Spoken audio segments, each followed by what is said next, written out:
Hey there, Screened Pups, and welcome to another episode of Screened Pups Speak. I'm Aaron, and once again I'm doing another little intro thing here, just to get you guys ready for the episode that's coming. This episode is another one of our theme episodes. In fact, it's got two themes. The first, animation. We're going to be talking about some of our favorite animated films, animated TV shows. The second theme, this is the episode where I cannot remember anyone or anything's name. Seriously, you can turn this episode into a drinking game by drinking every time I forget the name of someone. But, this is also a very important episode for two other reasons. First off, first episode that we ever had two guests on, three including myself. And the other reason it's important is because we are finally starting our countdown of the Screened Pups' favorite movies. So join me, Michelle, and our guest, Mr Mazz, on this week's episode of Screened Pups Speak. And just throwing this out there, I'm thinking about changing the name, once again, to Screened Pupcast. Screened P-U-P cast. Tell me what you think, tell me which one you like better in the comments below, and enjoy the episode. Hi everybody, and welcome to Screened Pups Speak. Hey, I got it right that time, for the official one. I'm Aaron, this is Michelle. Hello. And join us today, a historical event, the time in which I've had more than one guest on the show at a time. This is Mike, or as everybody from the site might know him, Mr Mazz. I'm doing something first. Do I win the internet? Yes, but the internet is a horrible place. You do not want to win anything from it. Good point. Viruses. Yes. Viruses, strange other things. I tried to make that clean, Buzz. There's no way you can make clean what the internet is. How's everybody doing today? We're going to be talking about, today we have another theme episode. Today is our big animation episode. I've been promising that for a while. I've got Michelle, who is an animator herself. Well, a cartoonist. She's a cartoonist. I'm working to be an animator, so you have a bi-weekly webcomic, so I mean that's something. Plus, I mean you're a human Wikipedia page of the history of animation. No matter what weird animated film I've thrown out at you, you've always gone, oh yeah, I saw that. I watched what was it? Rock and Roll, and I told you about that, and I was like so impressed, like, I've seen an animated film, you haven't? It's like, no, I have, and I know the director, and I know every other film he's done.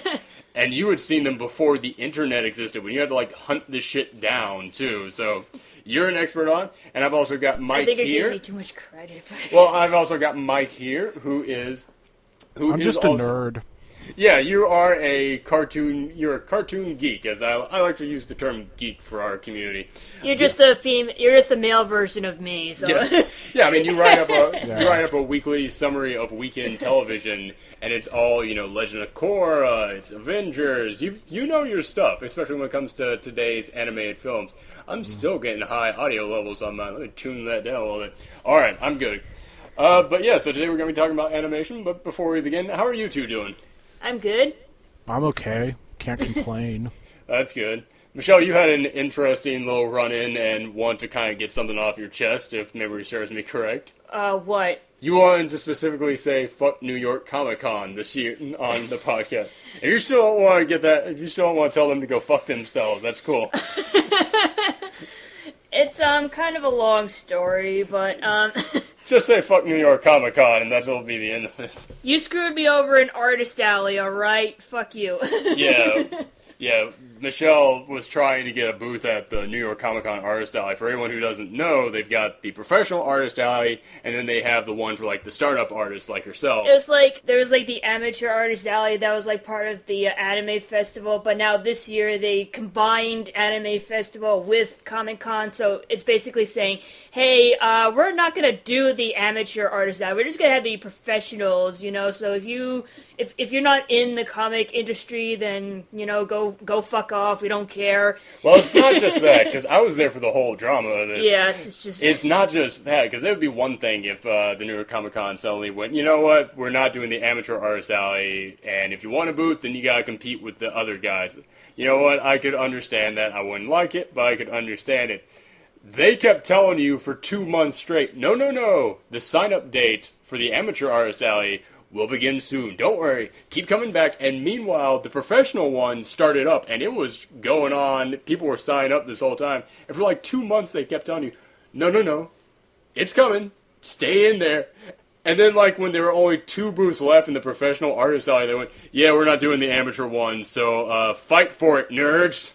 And just threw the 2 booths into the arena and just had... Actually, they claim that there's plenty of booths available in the professional artist alley, but, like, No, it's like the cheapest booth they have is, like, $900-something. Jesus Christ. Amateur artists can pay for that, right? The ones who have to, sell their paintings for food, they can afford the $900 booth, right? I love New York Comic Con. I enjoy going to it each year, but... Oh, I got a headache just thinking about it again. That's why I didn't want to talk about it. Oh, fuck them. So, yes. Alright, but yeah, so that was what's been going on with us.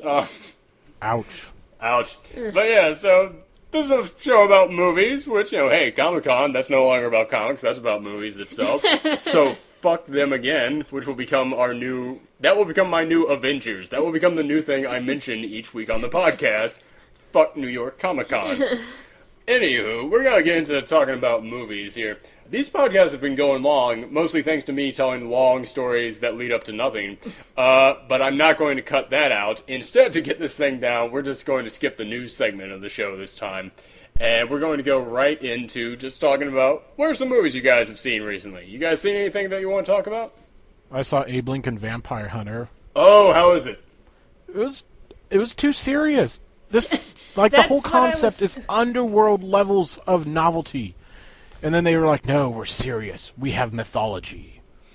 But didn't get any character work or anything to grab me. So yeah, exactly. That's the thing. That's the vibe I got from the commercials. The advertisers like, this is silly. It's supposed to be silly. I mean, Abe Lincoln as a vampire hunter. How can you take that seriously? But no, they were trying to make it all grimdark and all that bullshit. Exactly. That was my problem with watching the trailers for it, is that these novels that they're based on, they're jokes. They're not meant to be real alternate fictions to the reality. So I'm just, like, wondering if this is going to be, like, the new phase for, like, comic movies. Like, everything has to be dark and serious, and nothing can be fun anymore and silly. And I'm wondering if we really want to go in that direction. I mean, there's nothing wrong with, dark and serious, but, like, when you have a concept that's supposed to be silly or, like, goofy and fun, and you try to make it, like, dark and everything, like, not even, like, little kids can enjoy it when it's supposed to be, like, enjoyed by everyone because it has, like, the PG-13 or R rating. It's like,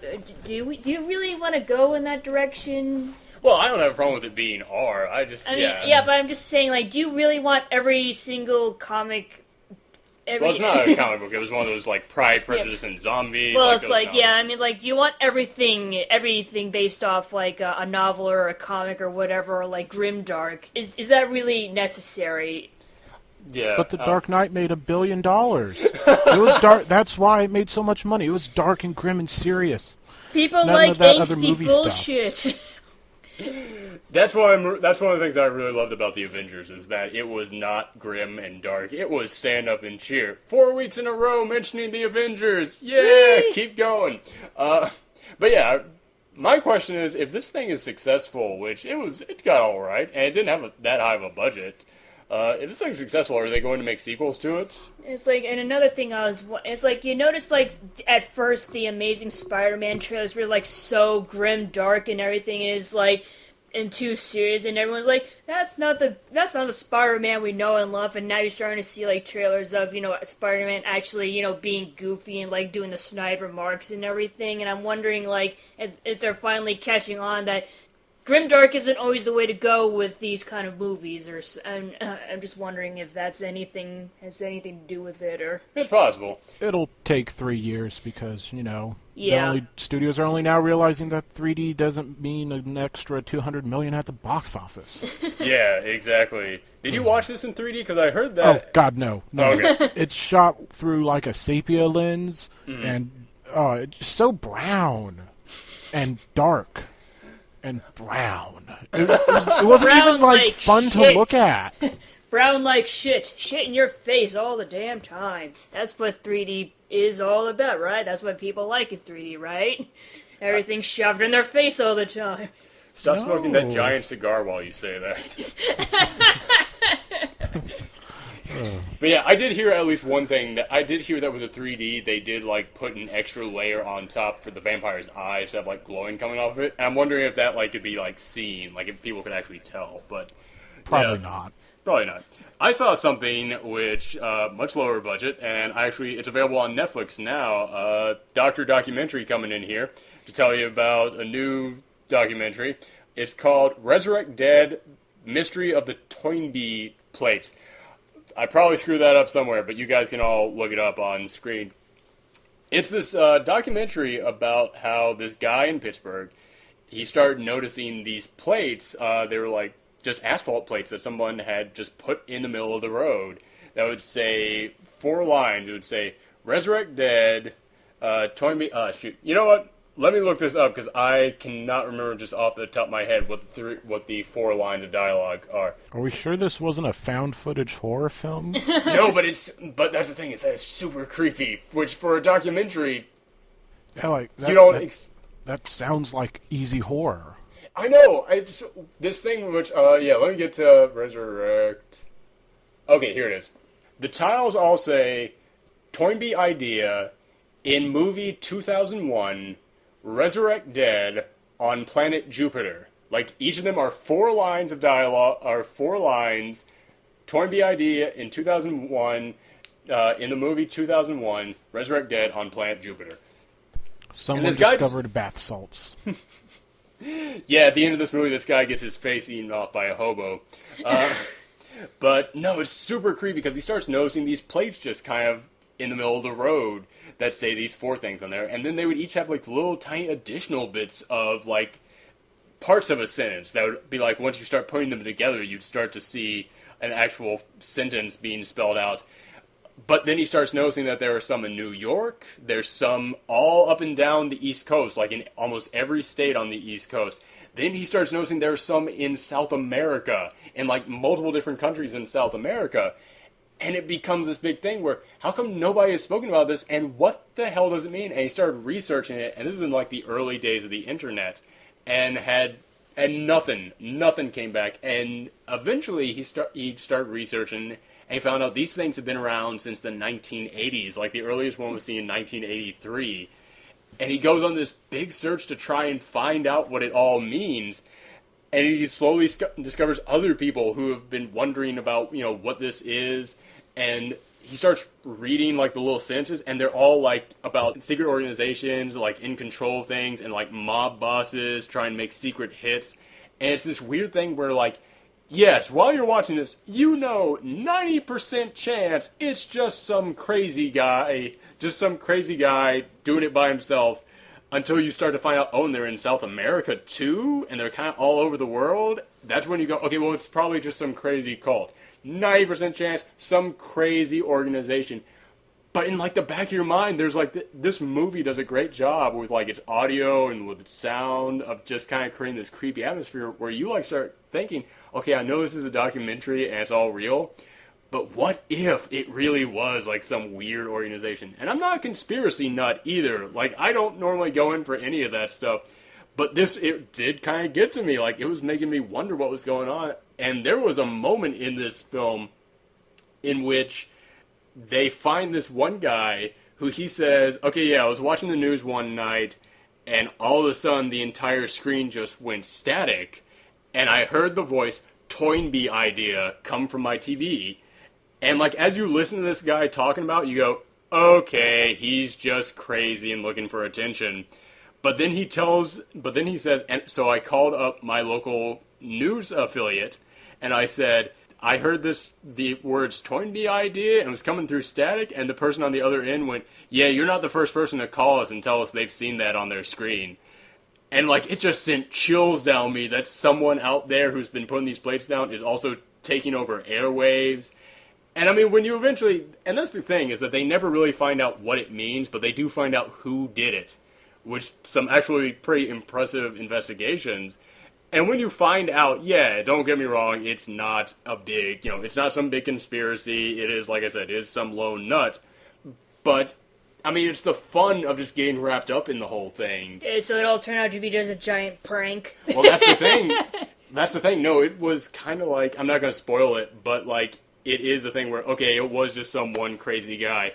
Or was it? Like, because eventually you start to see, no, there's other folks out there now doing this, and there's some kind of a meaning behind it, but never tells you. So while it does answer your questions, it, like, leaves enough of a mystery to still kind of in the back of your head be going, yeah, that's kind of cool.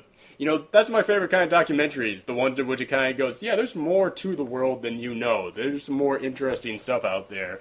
So, and like I said, I'm not a conspiracy nut. If you are a conspiracy nut, don't watch this, because your head will explode and you will ruin your life. You will be digging up pieces of asphalt to collect these plates. But, I mean, if you're just one of those guys who likes to watch movies about these kinds of things, when you like to kind of, like, get your head just lost for a couple of hours, even though you realize it's not real, this is a great one to kind of just let your mind go and just kind of take the ride. Like I said, it's on Netflix now. Another thing that I recently saw, just to get on to a little bit of a lighter note, I recently watched Hangover 2 because it came on HBO, which, damn, I liked the first Hangover, but they just went out of their way to make that sequel not similar to the first one, but exactly the same as the first one. And, it was like, yeah, alright, I'm enjoying some of these jokes, but it's just kind of insulting, honestly, to me. Just the lengths that they went to make this exactly the same as the first one. Maybe they hoped people wouldn't notice. That's the thing, is that I'm wondering, did they do it on purpose, or were they just not capable of not doing it? Or maybe they were just like, hey, everyone liked the first Hangover so much, why don't we just take the same formula and do it again? And make it cheaper and make more money. Yes. Oh, was it cheaper? Because I don't know if they shot on location, but some of the sets they had were pretty elaborate. Did you guys happen to see Newsroom on HBO? Oh yeah, let's talk about that. Actually, yeah, I wanted to be able to talk about that at least some, because I am a massive Sorkin fan, and I saw that you did a write up on it. So, what do you think of it? I'm watching Dallas. Okay, I'm watching Dallas and liking it. This is greatness. I'm probably overrating it because I'm like, I have to watch Dallas to get drama. And now I'm watching Sorkin. I just love listening to people talk. Oh yeah, his scripts. Just listen to them talk, and that's it. Sorkin is one of the only famous screenwriters out there, and it's simply because when you watch his stuff, the dialogue is the star of the show. Did you guys get that Office vibe though from the single camera setup? It felt like they were aping The Office without the mockumentariness. Which I got more Sports Night from it myself. I'm not really a Sorkin fan of his TV work, because West Wing was on when I was 10. Yeah, I had to get into West Wing later in life when it was on reruns on Bravo at 5 in the morning, and it was the only thing on before I went to work. But yeah, that's kind of the vibe that I got from it, was that any kind of those office room settings. So I got Sports Night, you got Office, so. I just hope they don't throw in an awkward Jim Pam romance angle between the Jesse Eisenberg looking dude and then Allison Pill's character. It's Sorkin, so you will. That was kind of my problem with the show, which, like I said, I am a massive Sorkin fan. The moment I saw about this, I was like, this is going to be my new favorite show. I guarantee it. And then I watched it and I was like, I kind of need some water in here, because I don't know if I can take Sorkin 100% pure. I need something to dilute it a little bit, because this had every, Sorkin trope from every show he's done, and, some of his movies. It was, there's the guy who used to be in a relationship with a woman and now he works for that woman. There's the two young budding relationship couples. There's, the old guy who's the only guy everyone likes, walking and talking, which I don't mind that. That's Sorkin all the way. But I mean, it was like, you don't fuck with Sam Waterston, man. God, I liked him so much in this. He was fantastic in this. But yeah, this the only guy who makes any sense has some kind of a mental problem or drug addiction.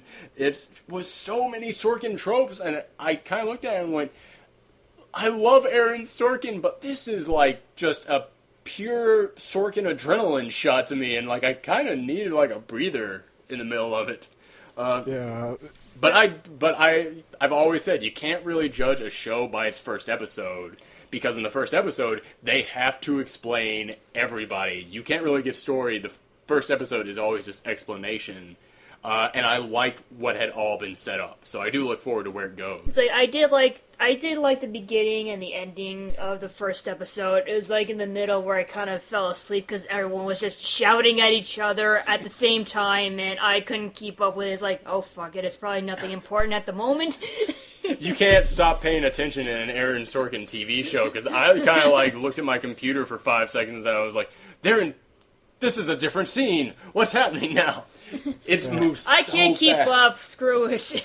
Well, no, it's like Well, that's me. I don't know about you, but that, well, you that have was... a point. You have a point, because I felt like the first bit was story, the last bit was story, and then the middle chunk was all explanation. It was backstory, and it was because it's Aaron Sorkin and dialogue is the star. I felt it was a lot of, that's your backstory? Well, here's my backstory. What's his backstory over there? I want to hear his backstory. Walk with me and talk with me about our backstories while we do this. I am shouting at you my backstory right now. Let's eat and talk about our backstory. And then it gets back into the story. And like I said, in the first episode of a TV show, yeah, it always has to be backstory. So you can never judge a show very well from the first episode. But I really did like where they set up, what they set up, and where it was going. Yeah, I just kind of felt like, does this really have to be an hour and 15 minutes long? Oh, it was that long? It was an hour and 15 minutes, yeah. It felt like an hour.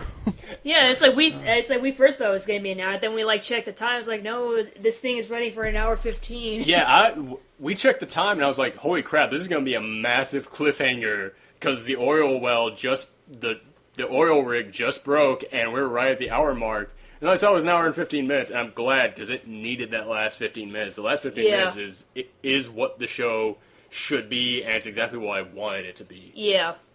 I didn't like the reveal at the end that maybe he isn't so crazy, though. Because I kind of dig no, Jeff Daniels, he's crazy. I'm with you on that. I wanted him to be a little bit crazy. Yeah, I like that idea. Now, can he make Olivia Munn palatable? She's coming in the second episode. I don't know. I'm glad you brought that up, because I just keep looking at Olivia Munn and going, how'd she get if they wanted to have her on to kind of be the commentary on how women on the news now are just hired for their looks. I mean, why didn't they get Jessica Chobot? Yeah, I know, there's still better people for the job if that's the message they wanted to go with, but I can't imagine her spitting out Sorkin dialogue. I can't picture that.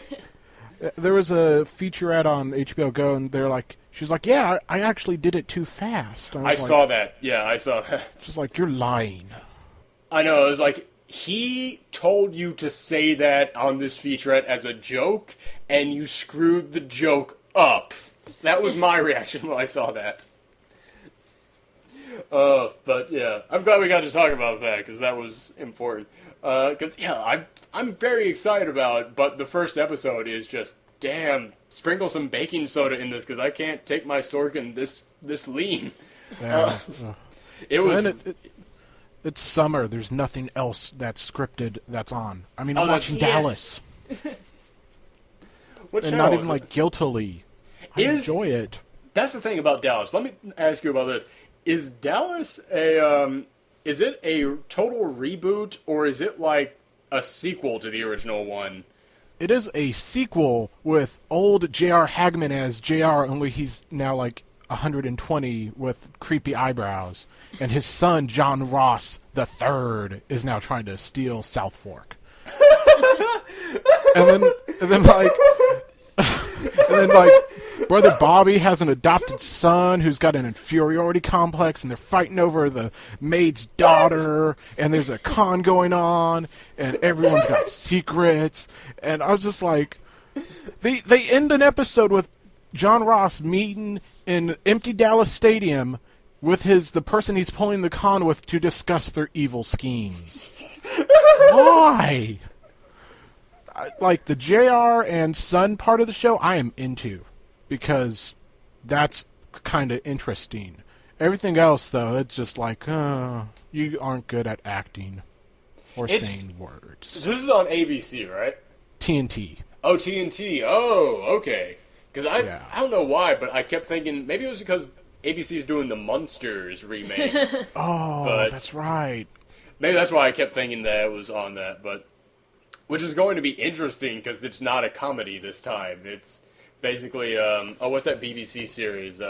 Being Human or something? It's basically just monsters living in a house together. I'm sorry. I'm just remembering. I thought we already remade that. We did on Sci-Fi, and now we're remaking it under the name of a series that's being rebooted. Well, no one watches Sci-Fi, so. Yeah.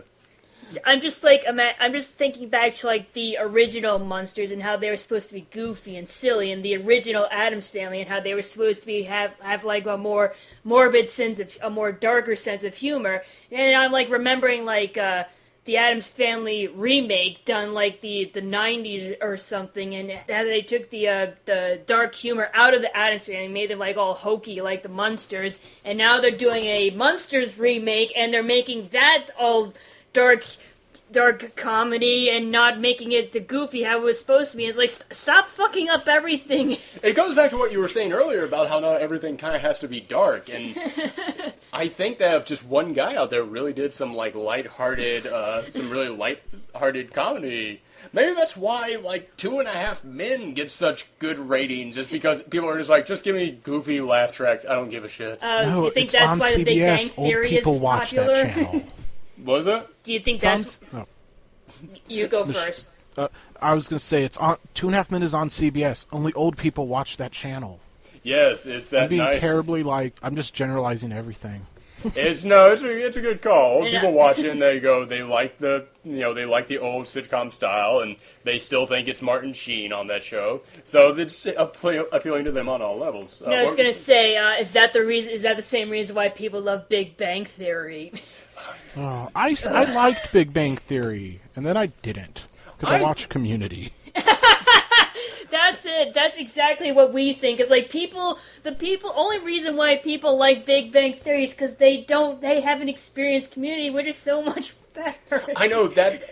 Like, I know so many geeks who watch Big Bang Theory because, like, oh no, it's humor for us. It's like, no, it's not. It's like, it is humor for you in the way that a white box with big black letters on it that says, food is substance for you. Community is like humor made specifically for you by someone who knows it. Like, I mean, Community did an episode that was a parody not of Apocalypse Now, but of Hearts of Darkness, the documentary about Apocalypse Now. That is some geek shit right there. Yeah, that is the reason. Like, I've been trying to get my aunt, who's like got a MA in screenwriting. I was like, no, this is why you need to watch Community. They parodied not Apocalypse Now, but Hearts of Darkness. That's obscure. And then Ken Burns. They did a Ken Burns documentary. About pillow forts and blanket forts fighting each other. And Keith David sold it. Oh, he so did. I love that ending when Jim comes in and says, yeah, I had to record at the same time as you because of budget. Hey, were you on the Cape? No. Oh, God, I love Community. We're going to do a Community-specific episode when they come back on. But, yeah, let's move on to the next portion of the show, because once again, I failed to be a good host and keep this thing in a time period. But we have unlimited upload on YouTube. We do. Time I does don't not matter. Exactly. I don't care. I just need to figure out how to get on. Yeah, it's iTunes. not like you're on TV where they tell you to wrap things up for commercials. Oh, yeah. I will send. Although, you a by the way, PM if anybody wants to, that. by the way, if anybody wants to buy advertisement time, I will gladly throw away to commercials in the middle of this. But what were you about to say? Oh, I actually have been meaning to send you a message about that. Oh, about putting it up on iTunes and stuff. Yeah, and someone told me about some website called Online Media, or it was something like that, and where I can upload, and then from there I could get a hosting fee thing and put it up on iTunes. Yeah. But yeah, I'm looking into different options. Everybody out there, I know you want me to upload onto iTunes. I want to upload onto iTunes, and I'm looking into it. I think it's actually now finally within a possibility of what can be done. So yeah, we'll get into that fairly soon. Hopefully by the end of July, you should see this up on iTunes somewhere. But anyway, cool. I'll look forward to that email. And let's get into the next part of the show, which is trailer talk. This is the big animation episode.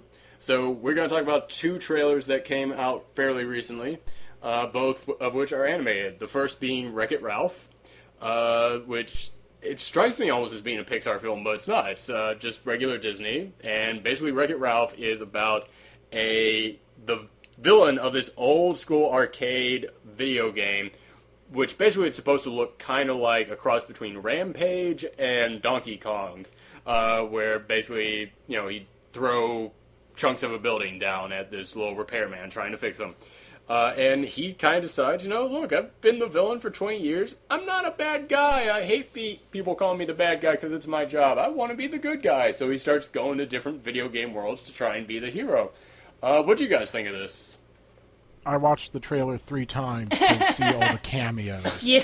House of the Dead zombie is popping up in there. I was wondering if anybody else was going to get that. The zombie is the House of the Dead zombie.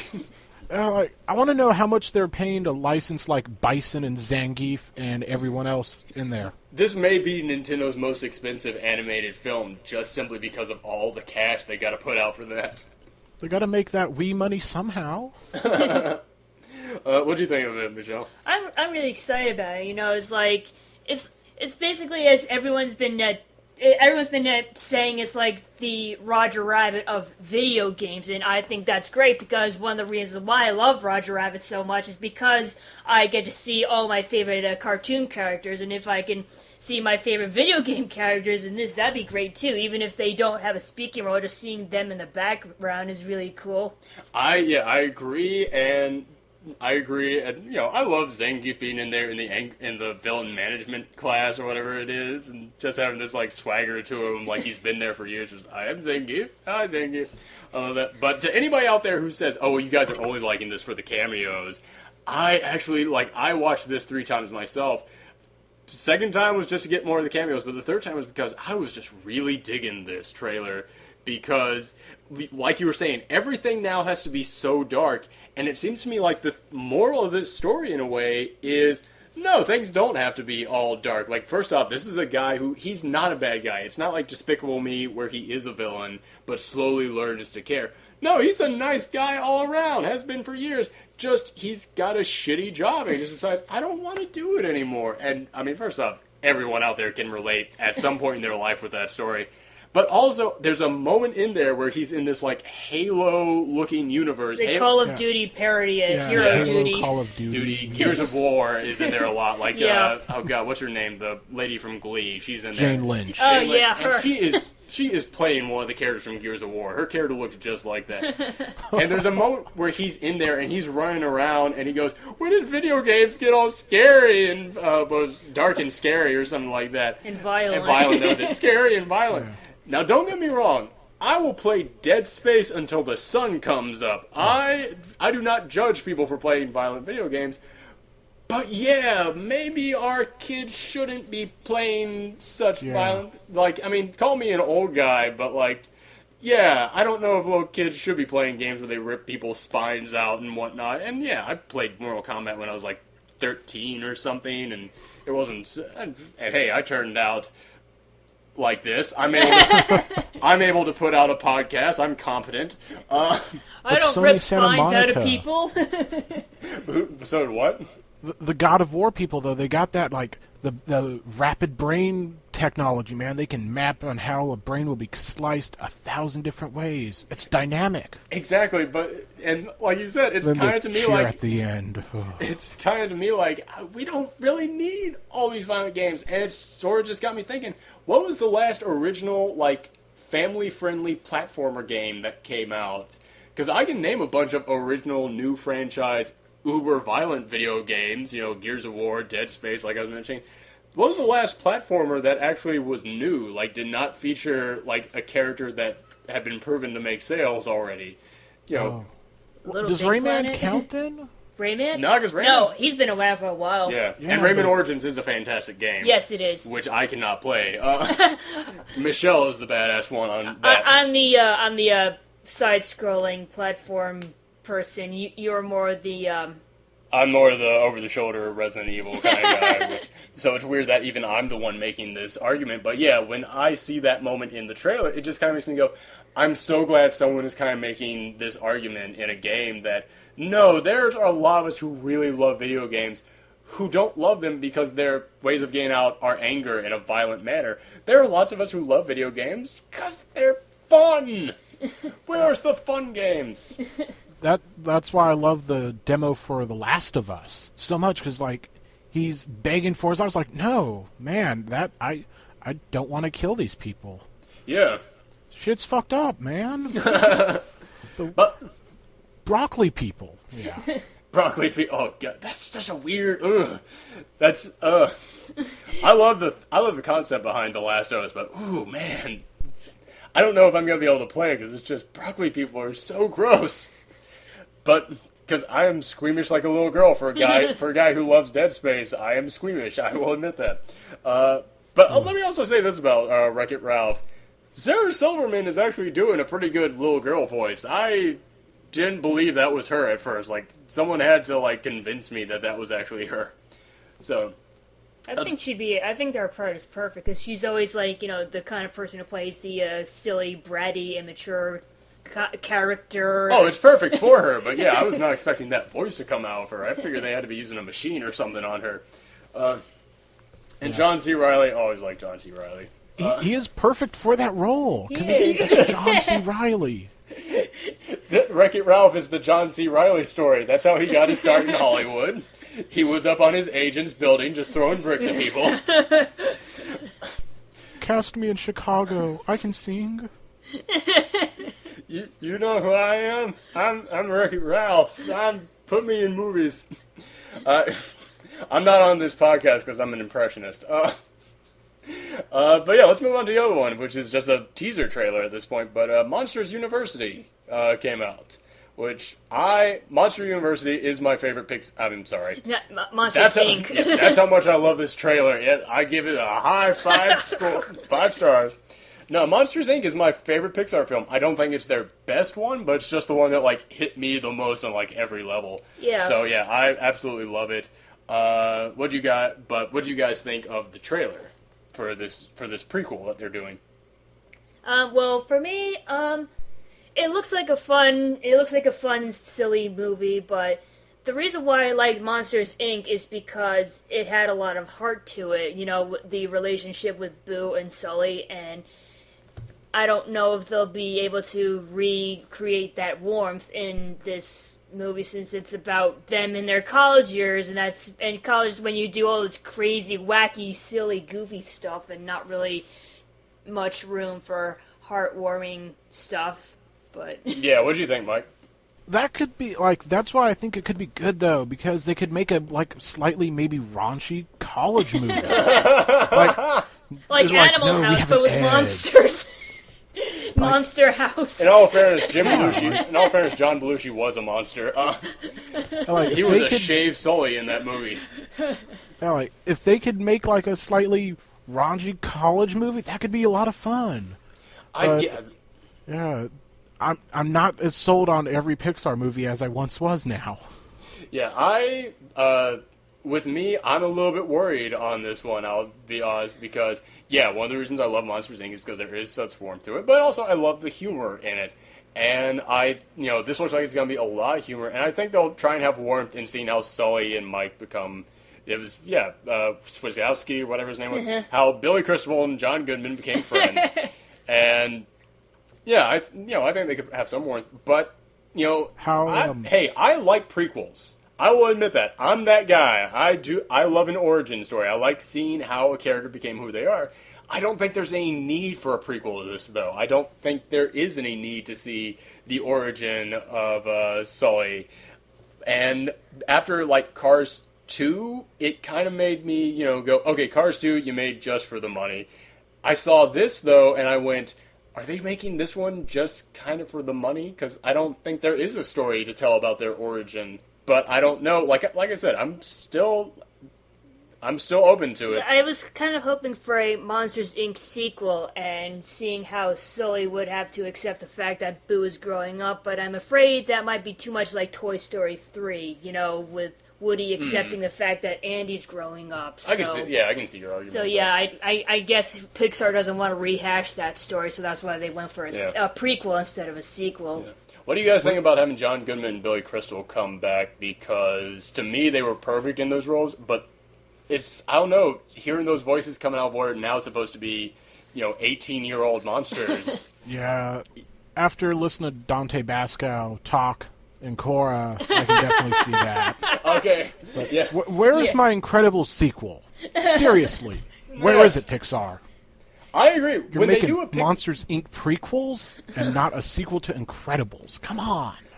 I hear Brad Bird's still trying to work on that because he wants to get it just right. And I trust Brad Bird. He knows how to make movies. He made a good Mission Impossible movie. I trust him. When they do, which also, who knows, Disney bought out Marvel, so for all we know, they could be going, oh, you want to make that Incredible sequel? This time we want their costumes to be blue. No, wait, it could be like Wreck-It Ralph, but like all the Marvel characters would be the cameos, and it'll be featuring the Incredibles again. So like the Incredibles go to a superhero convention? Oh, get the cast, and that would fulfill one of their mini movies on their contracts.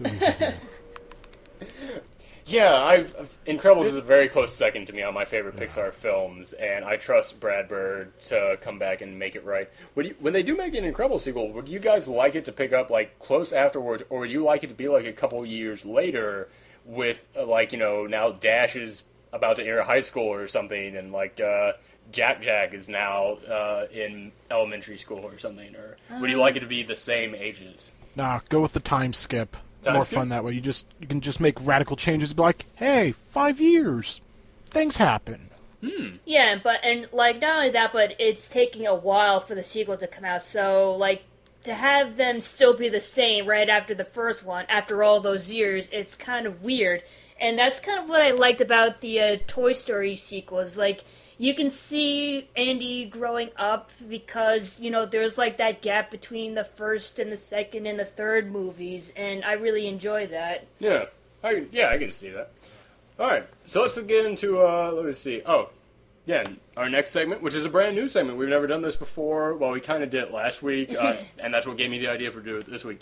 We're going to have a new segment on the show called Spoiler Sport, in which we take a recent film that's come out, and we just have a little discussion about, but we're not going to try and avoid spoilers. We're going to have just an open discussion. This is pretty much only for people who either have seen the movie as well, or they just don't care about spoilers. They're totally cool with it. I'm going to, as always, I timestamp every episode, so just look below, and I will have where the spoilers begin and where the spoilers end, and you can just skip around accordingly if you don't want to listen to it. But this week we're going to be talking about, once again, it's the animation episode. We're going to be talking about Brave, which Michelle and I did our audio review of it. I wrote a text review. Mike here did his own little text review of it, so we've all seen it. Just want to, so we're just going to have a little discussion about it. I have a question. Yeah. Do you think we're in spoiler territory now? I can just say this? Yep, 5, 4, 3, 2, 1, spoilers. All right, the bear switch 30, 45 minutes in. Do you think that counts as a spoiler just because we never saw it? That is in all the marketing materials. I never saw this the mom becomes a bear bit. Yeah, and I thought it was she's going to be a badass warrior chick. Yeah, we were talking about this in our audio review. Is that raises a very good question of what should you and should you not tell in a trailer? Because so many people say, oh, trailers tell you the entire story these days. Trailers don't leave anything to you. But then this trailer didn't tell you that at all, and we kind of feel like it created a false advertisement for this. Because I went into this thinking, it's just going to be the adventures of Merida. No, it's it's about her mom turning into a bear. It totally did. I'm okay with the story they told, but they should have done it better for one. But yeah, it's I didn't like the movie as much. What did you give it star wise? I gave it 4 stars. Yeah, me too. I gave it 3 or 3.5. It's a competently done kids movie, but there was no subtext to it. And it's a weird thing is that I thought there was, it is all, like, front layer. There is no, like, everything is on the table in this, and, there isn't even any, like, side stories or anything going on, or, like, additional characters kind of having their own relationships, aside from, like, the dad and the other members of the clan just kind of arguing in the background the whole time.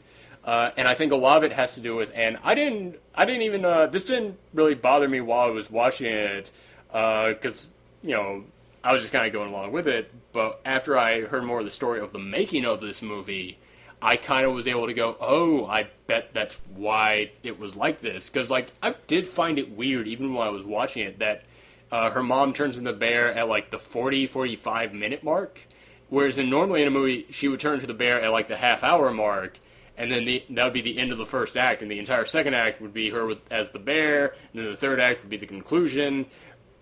But in this, felt like weird timing to me, and yeah, I found out that the original director on this, she wanted it to be even bigger than it already was, and she wanted it to be set in winter and have every single snowflake have a Scottish hieroglyphic on it, and it was taking so long and costing so much money, they had to come in and go, you gotta get out. And they bumped her down to co-director, although many people are now saying she wasn't even there at all after that, and they brought in someone new, and it made me wonder if, like, I know she wanted to have the story be entirely about the mom turning into the bear. It made me wonder if this new guy came in and said, well, now this story is going to be about the other members of the clan coming in wanting to marry and, have this competition, because I feel like if this movie had been a little bit longer, they could have merged those two stories very well. They could have had additional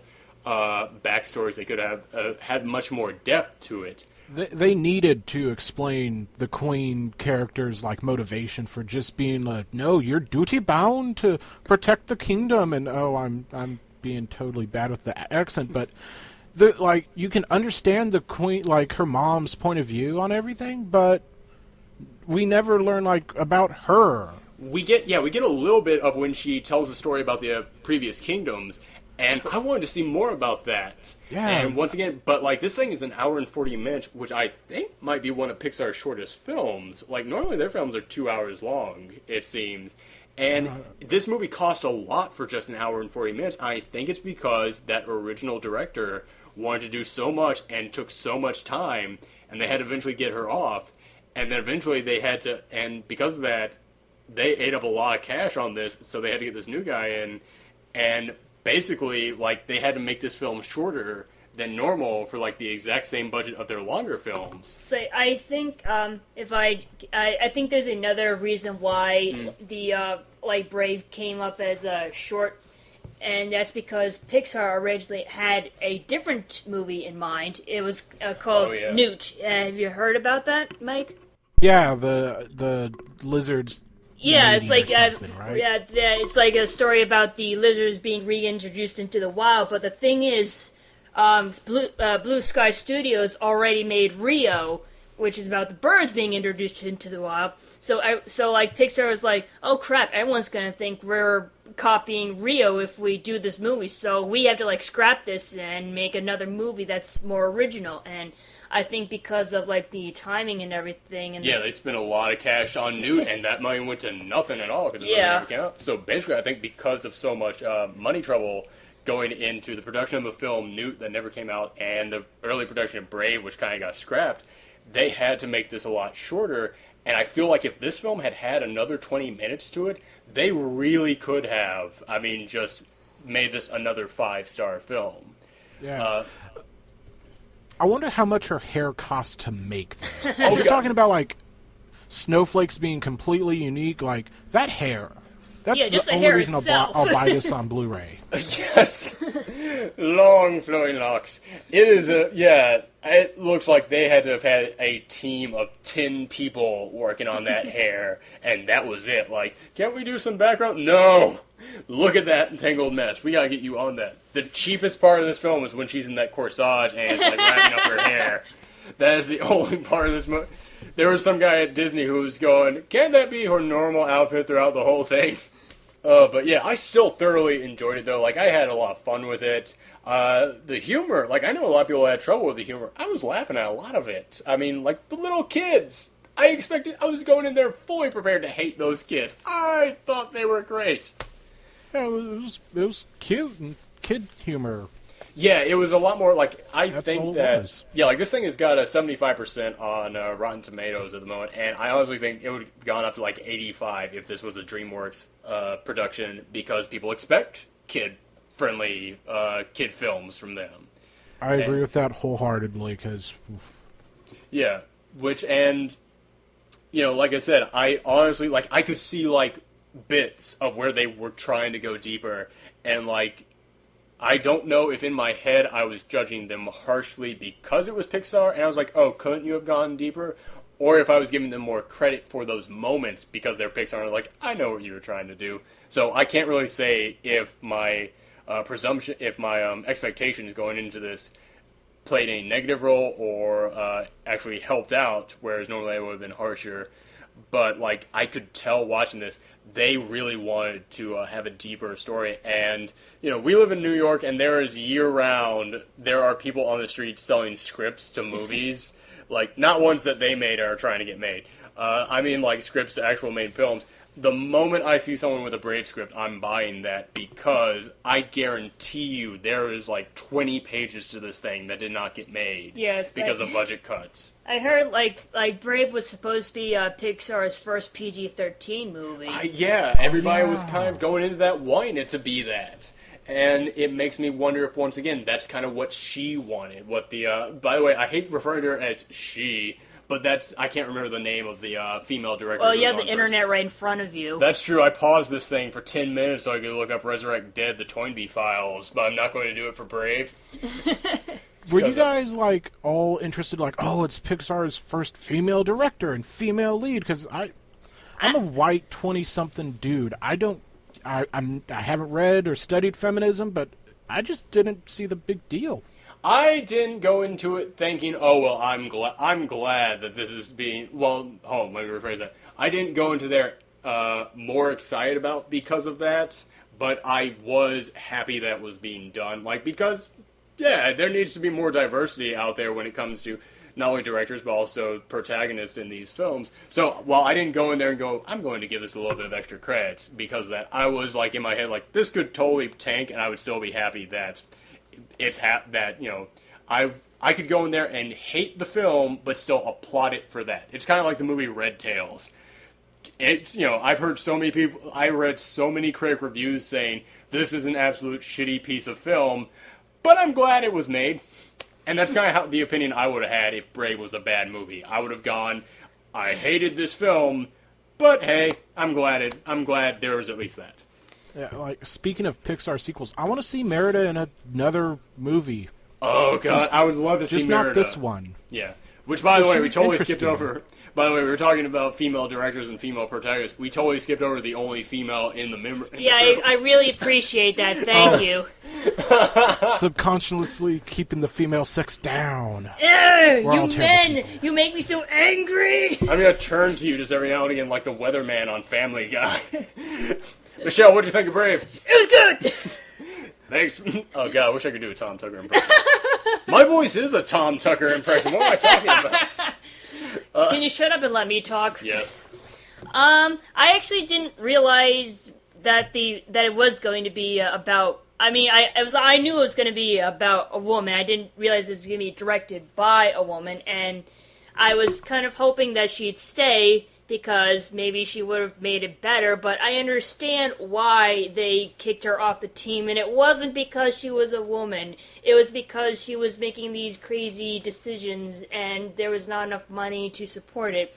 So it's not about it's not about your gender, and it's about, you know, whether you agree or disagree or with someone. It's like, basically, what's going on behind the scenes of Brave is very similar to the story of Brave. It's like, it's like you don't hate a person or you don't disagree or agree with a person because they are a woman or a man or whatever. You agree or disagree because it's their opinion or their choice. So if you don't agree with if they got rid of the original director because of bad decisions, I understand, and I'm just kind of disappointed that they couldn't keep her, I guess, or something. Yeah, that I wish they would bring her back. Yeah. For something else, and just kind of say, all right, now you kind of know more about how we operate at Pixar. You kind of know more about like the limits we can go to.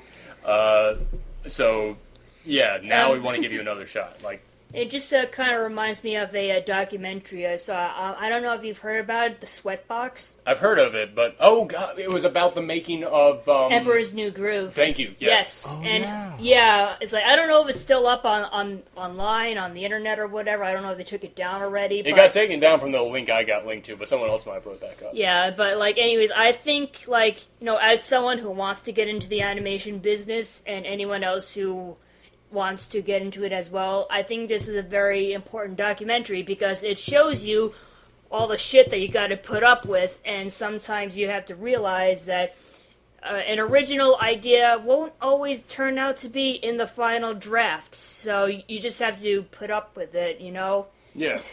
Yeah, exactly. It's like with any kind of production. Like, there's always those horror stories of the people who get like halfway into production, they go, yeah, we're not going to do that now. But with animation, when that happens, it's more of a, well, we're not going to do that now, and you just cost us $100 million and 2 years of work. It's one of those things which I guess I don't know how much goes into live action movies, but I'm wondering if changing the project in the middle of it, is it better or worse or cheaper or more expensive in live action compared to animation? I'd say that probably cheaper. I just gotta be cheaper because you gotta redraw stuff and reanimate things. Yeah, it takes time. Whereas with live action, you probably already have the sets made and you just have to go back to them, or you already have the costumes made.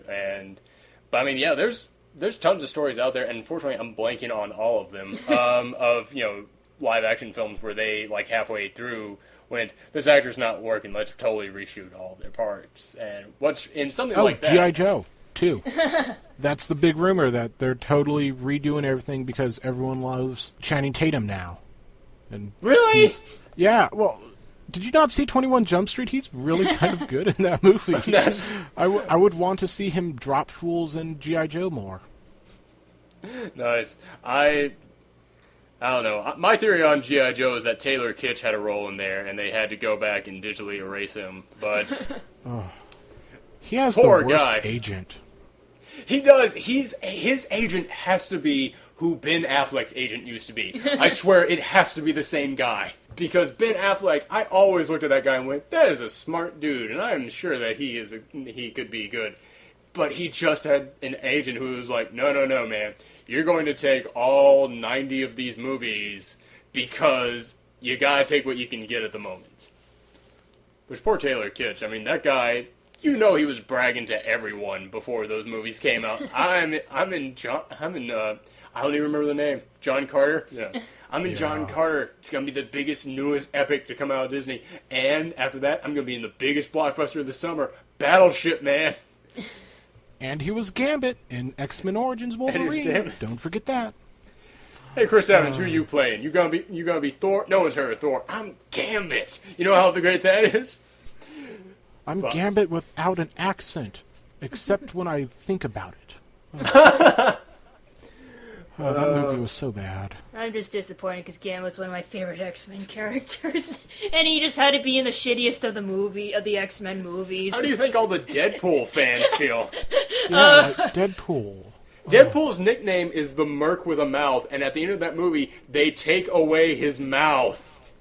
The only 5 minutes of that movie that I like is when Ryan Reynolds is being Deadpool. It was perfect casting.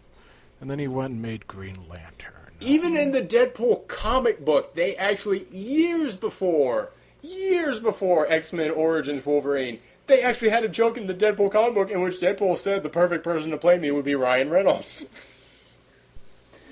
It was such perfect casting. And Ryan Reynolds would be the perfect Flash, and Bradley Cooper would be the perfect Hal Jordan.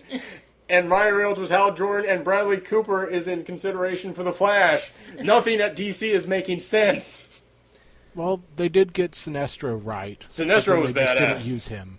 Sinestro was so good in that movie. They actually, in the comics, had Hal Jordan lose his ring, and Sinestro became a Green Lantern again. And in my mind, the whole time I kept going, that has to be in response to the movie. That has to be because so many people hated Hal Jordan and liked Sinestro in that film.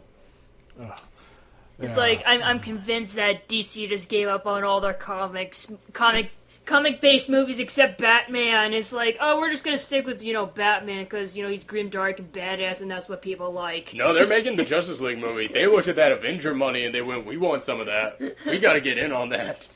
They just need to make it and not do what Marvel did. Just make it and then spool out. Yeah, I agree with you on that because with the Avengers, nobody knew who Iron Man was. I know a lot of people are going to argue, I knew who he was. Don Cheadle was in the sequel and he didn't even know who he was. Nobody knew Iron Man. Some people knew Captain America. No one knew Thor was a superhero. They might have known him as a Norse god. So they had to make those movies leading up to it. But with Justice League, everyone knows Superman, Batman, Wonder Woman, Flash. They sadly now all know who Green Lantern is. They even know Aquaman. They might think he's a joke, but they still know him. They could do some gold if they just did Infinite Crisis and had Superboy Prime and Batman from Earth 2 and Tim Burton Batman and Batman from the Forever. Just bring in all the other movie versions for Infinite Crisis, man. Beautiful. That'd be interesting because DC loves to reboot their movies. Would the Adam West Batman also make an appearance? Oh, God. Yes, only to be killed off like Zilla and Godzilla. Actually, you know what? I would love to see... They keep saying that they are immediately working on the next Batman film as soon as the Christopher Nolan ones are done, and it's going to be... They have come out and said... The Christopher Nolan Batman is not our Batman, which, way to go, DC. Distance yourself from the only movie you've done well. But it's Warner Brothers. They need to constantly make money. Yes. And it's not like Batman always has to be, I'm Batman. He can be kind of funny and comedic. Look at the animated stuff. Look at the stuff in between. Yeah, I agree with you. He has range, but... I would not want to follow up Chris Nolan Batman. No, exactly. That movie is in That's trouble. Gonna fail. Yeah, exactly. It's not a smart idea to instantly reboot that. But yeah, I would actually. But here's my idea for it: don't reboot Batman. Do Batman Beyond. Going into animation, I love that, and I think that with the dark grittiness of the Christopher Nolan thing, you could therefore say, no, this is not part of the Christopher Nolan universe. But because the Batman Beyond universe is so much like a Blade Runner kind of future, there would be people going in there, even if you said it's not part of the Christopher Nolan universe, they would be going, this is the Christopher Nolan universe, and I instantly love it. That would be awesome. Mm-hmm. And you could have Adam West play Bruce Wayne again. You need an old guy. I'm kidding on that one. Old Bruce Wayne would be the guy from Person of Interest, Jim Caviezel. Ooh. Old Man Batman is Jim Caviezel to me. That's not bad. You could actually... Kevin Conroy's pretty old. You could probably actually get him to do the live-action old Batman right now. Just a little extra makeup on him. Yeah. He needs... people need to know about him. They do. He is Batman. But yeah, that kind of leads us into animation, which takes us to our main topic for the evening, which is...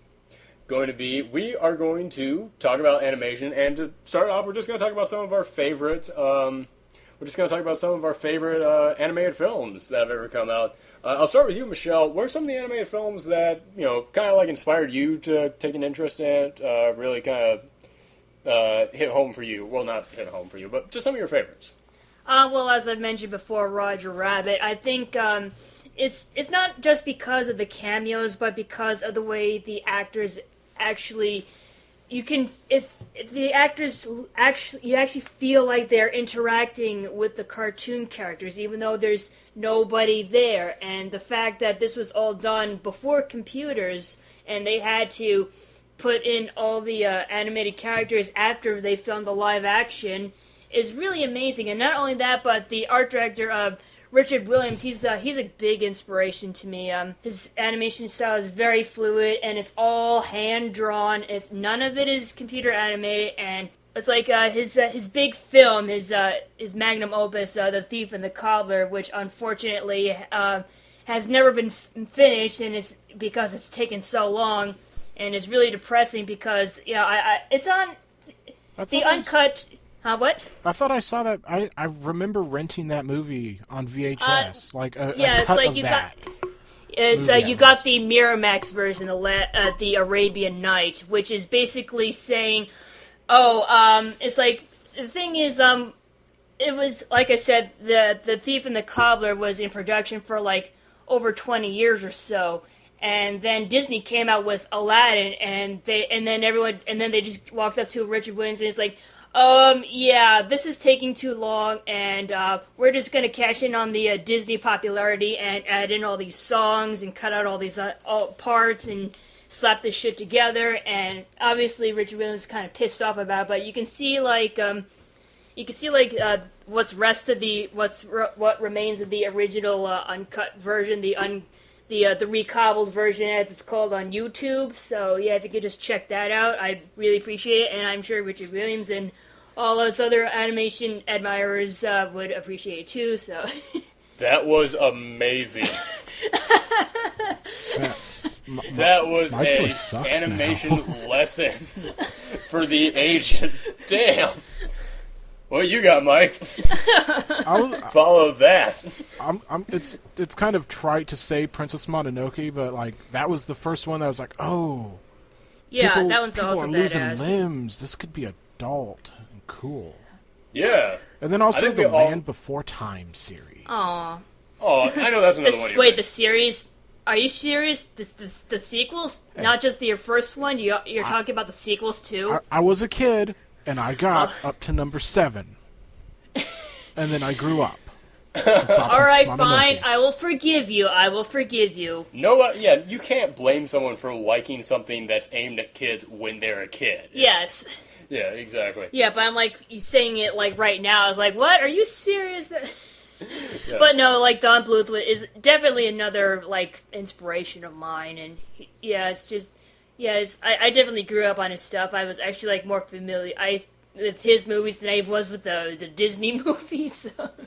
Yeah, it's like Don Bluth almost has like a Don Bluth verse to him, like his own little world, because his art style is so recognizable. Mm-hmm. Whereas like kind of like the Disney princesses could all exist in the same world because they've all got those same kind of like character designs. It's almost like Don Bluth, like everything he touches is a Don Bluth production. Mm-hmm. When you watched Princess and the Frog, did you kind of get a sense that they were a little bit inspired by him? Because when it came to the alligator, I kind of felt like... I kind of got like a Don Bluth vibe off the big-lipped alligator moment. Oh, yeah. I guess so. I was like, the thing is, I can't tell if it was done on purpose, or if it was, like, coincidental, or if it was a tribute or not. It's hard to say, because they don't really bring it up. They don't mention, the fact that it was inspired by Don Bluth, even though it did look a lot like the alligator from All Dogs Go to Heaven, so... It could just be that, so many people out there do admire the guy and were raised on him, and when you're raised on something, it in a way becomes your teacher. I just find it ironic because Don Bluth did work for Disney before he did his own thing, and then to have Disney make a character that looks like Don Bluth's character. Yeah. I'm going to throw out there, it's weird for me that I'm such an animation junkie, because when I was a kid, I would watch cartoons on TV, but I never really watched them in the movies. Like, my parents would always drag me to the Disney princess films, which I was a boy. I didn't want to watch princess movies, so I just kind of, instinctively hated them. I love them now because I'm an adult who can admire art no matter who the audience is, but I didn't like them then. And if it makes you feel any better, I didn't really care for the princess movies. I mean, I don't really consider myself a tomboy. I just never really was into the frilly, froofy girly stuff. So like whenever I saw a Disney movie, I always liked the animal sidekicks because I always loved animals and everything. It's like 101 Dalmatians was my favorite movie when I was little, because it had all the puppies and everything. I didn't care for the princesses. I was always more of an animal person. So I guess I can understand why you would also not like it, but just like you, when I grew up and I look back, it's like, yeah, these movies are really beautiful. It's like, even though I don't really care for the princess stuff. Yeah, but even then, like, after I got out of that age, like, I still was not really a fan of animation because, like, I went through that weird phase that I think a lot of kids go through where they're like, I'm an adult now, and all these films are talking down to me. Like, I saw Toy Story when I was still, like, 12 or something, I want to say, and I didn't really care for it. Once again, love it now, but at the age I was just like, this is just trying to talk down to me. I'm too mature for this. So I'm going to say the first animated film that really, like, just knocked me out of the park, Emperor's New Groove. I gotta say, because that was the first one which I was like, this is hilarious for everybody. And this isn't even humor that, like, kids probably won't get, and it's incredibly well acted and had just such amazing comedic timing to it. I hands down say that's probably, in my opinion, Disney's funniest movie.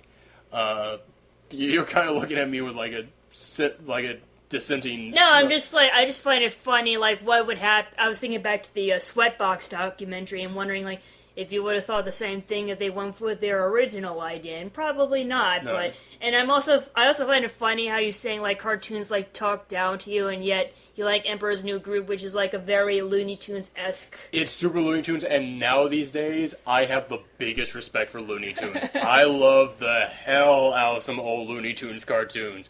I will spend a day watching that stuff straight.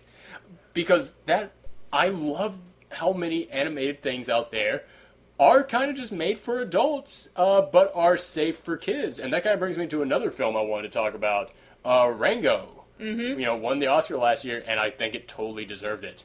Because so many animated films out there are made for kids, but have stuff in it for adults to enjoy.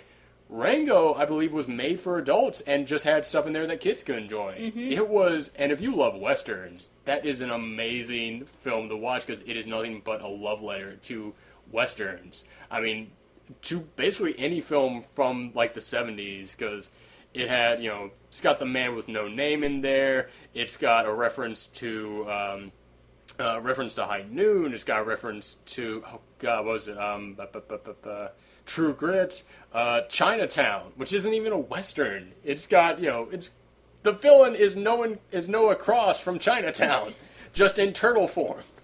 I absolutely loved Rango. I'm gonna have to finally see that movie then. It's on Netflix now. And Johnny Depp in there is basically playing a Looney Tunes character. Johnny Depp is Bugs Bunny and Daffy Duck together. It is such a Looney Tunes, modern-day Looney Tunes film. He was kind of the reason I never wanted to see it, though, because it's like, Johnny Depp. You're playing Johnny Depp.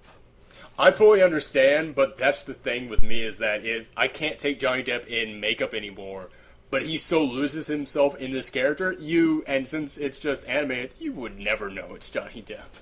He so gets in there. Which they even have a reference to, oh god, what was the film that he was in? Fear and Loathing in Las Vegas. Thank you. Yeah, they have a Fear and Loathing in Las Vegas cameo in there, which is great. What other animated films you guys want to throw out? I've got another one, but it's going to be the biggest, what the hell are you doing, naming that as one of your favorite movies moments, so I'm going to save it. I already said Monsters, Inc., and we already talked about that. Incredibles, we already talked about. Those are probably my two favorite Pixar ones. What else do you guys want to talk about? I'm going to throw out Tale of the Heart.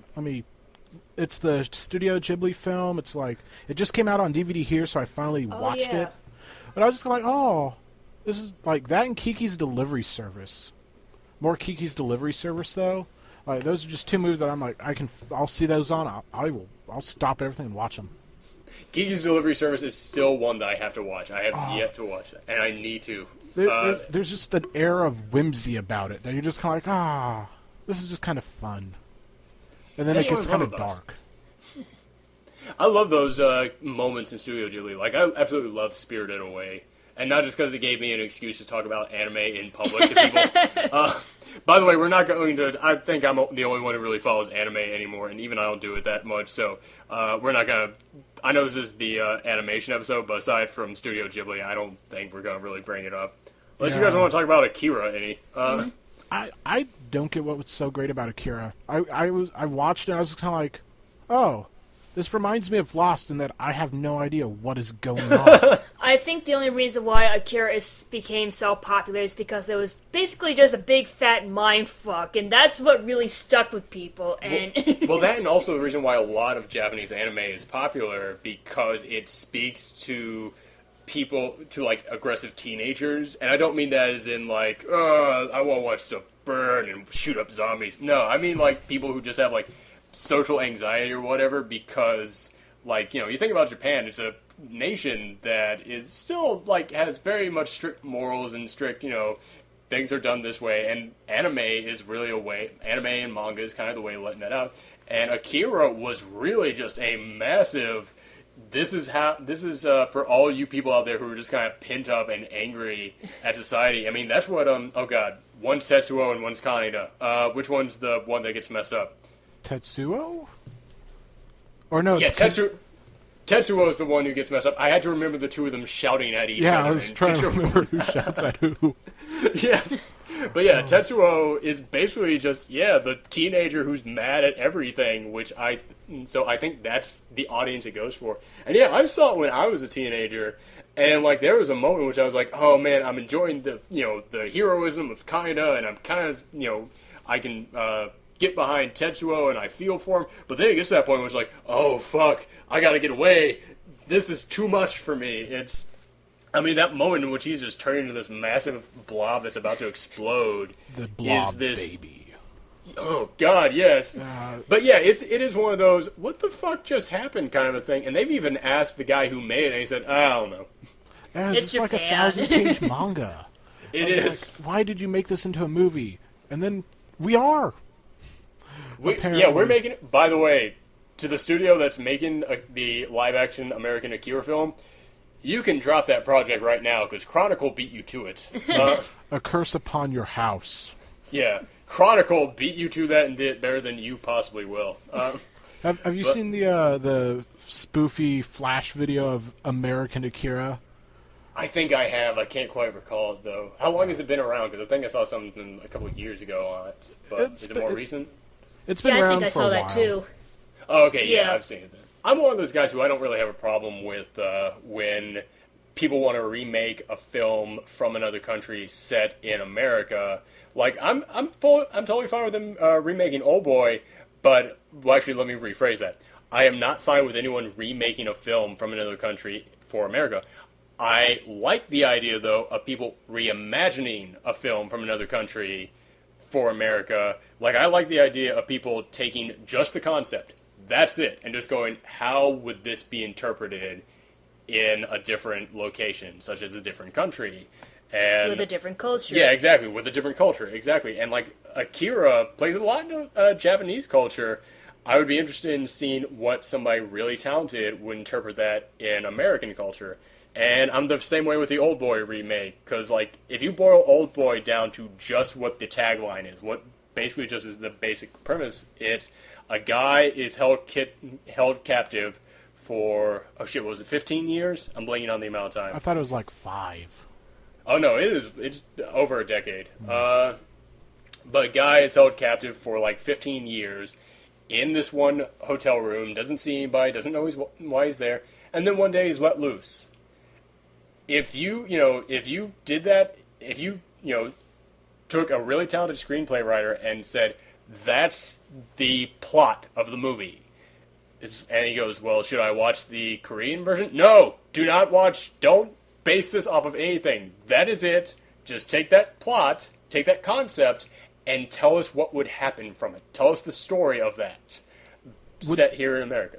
Would you add the caveat that they need to do the hallway fight scene? I absolutely love that scene, but I think that would be, like, people would then instantly start comparing it to the Japanese version and saying, oh, I'm sorry, oh, God, Isn't it oh, racism alert, racism alert, sorry, no, to the Korean version of the movie, I think it would be that people would just start comparing it then to the Korean version of the movie and say, well, this did it better, and that would kind of, like, open the door for all the comparisons.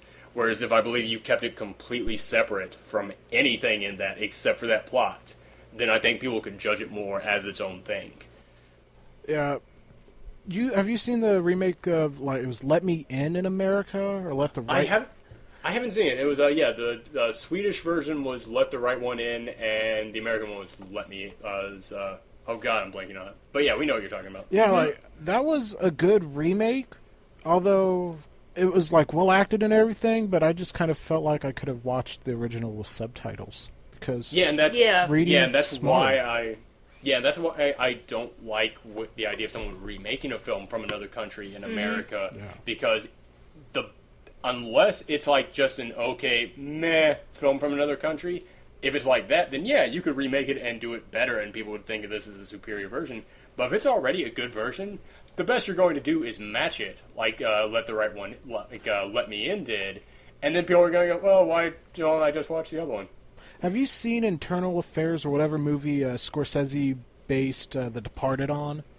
Oh, no, I haven't. Because for the longest time I thought The Departed was an original thing, and then I found out it was based on some, like, Japanese mob movie. I've been meaning to find it. Yeah, cool. Yeah. But yeah, any other animation films you guys want to talk about that are, like, of particular importance to you guys? No, I want to talk about animated TV that we watched as, like, kids. And, like, okay. Let's move in the TV section.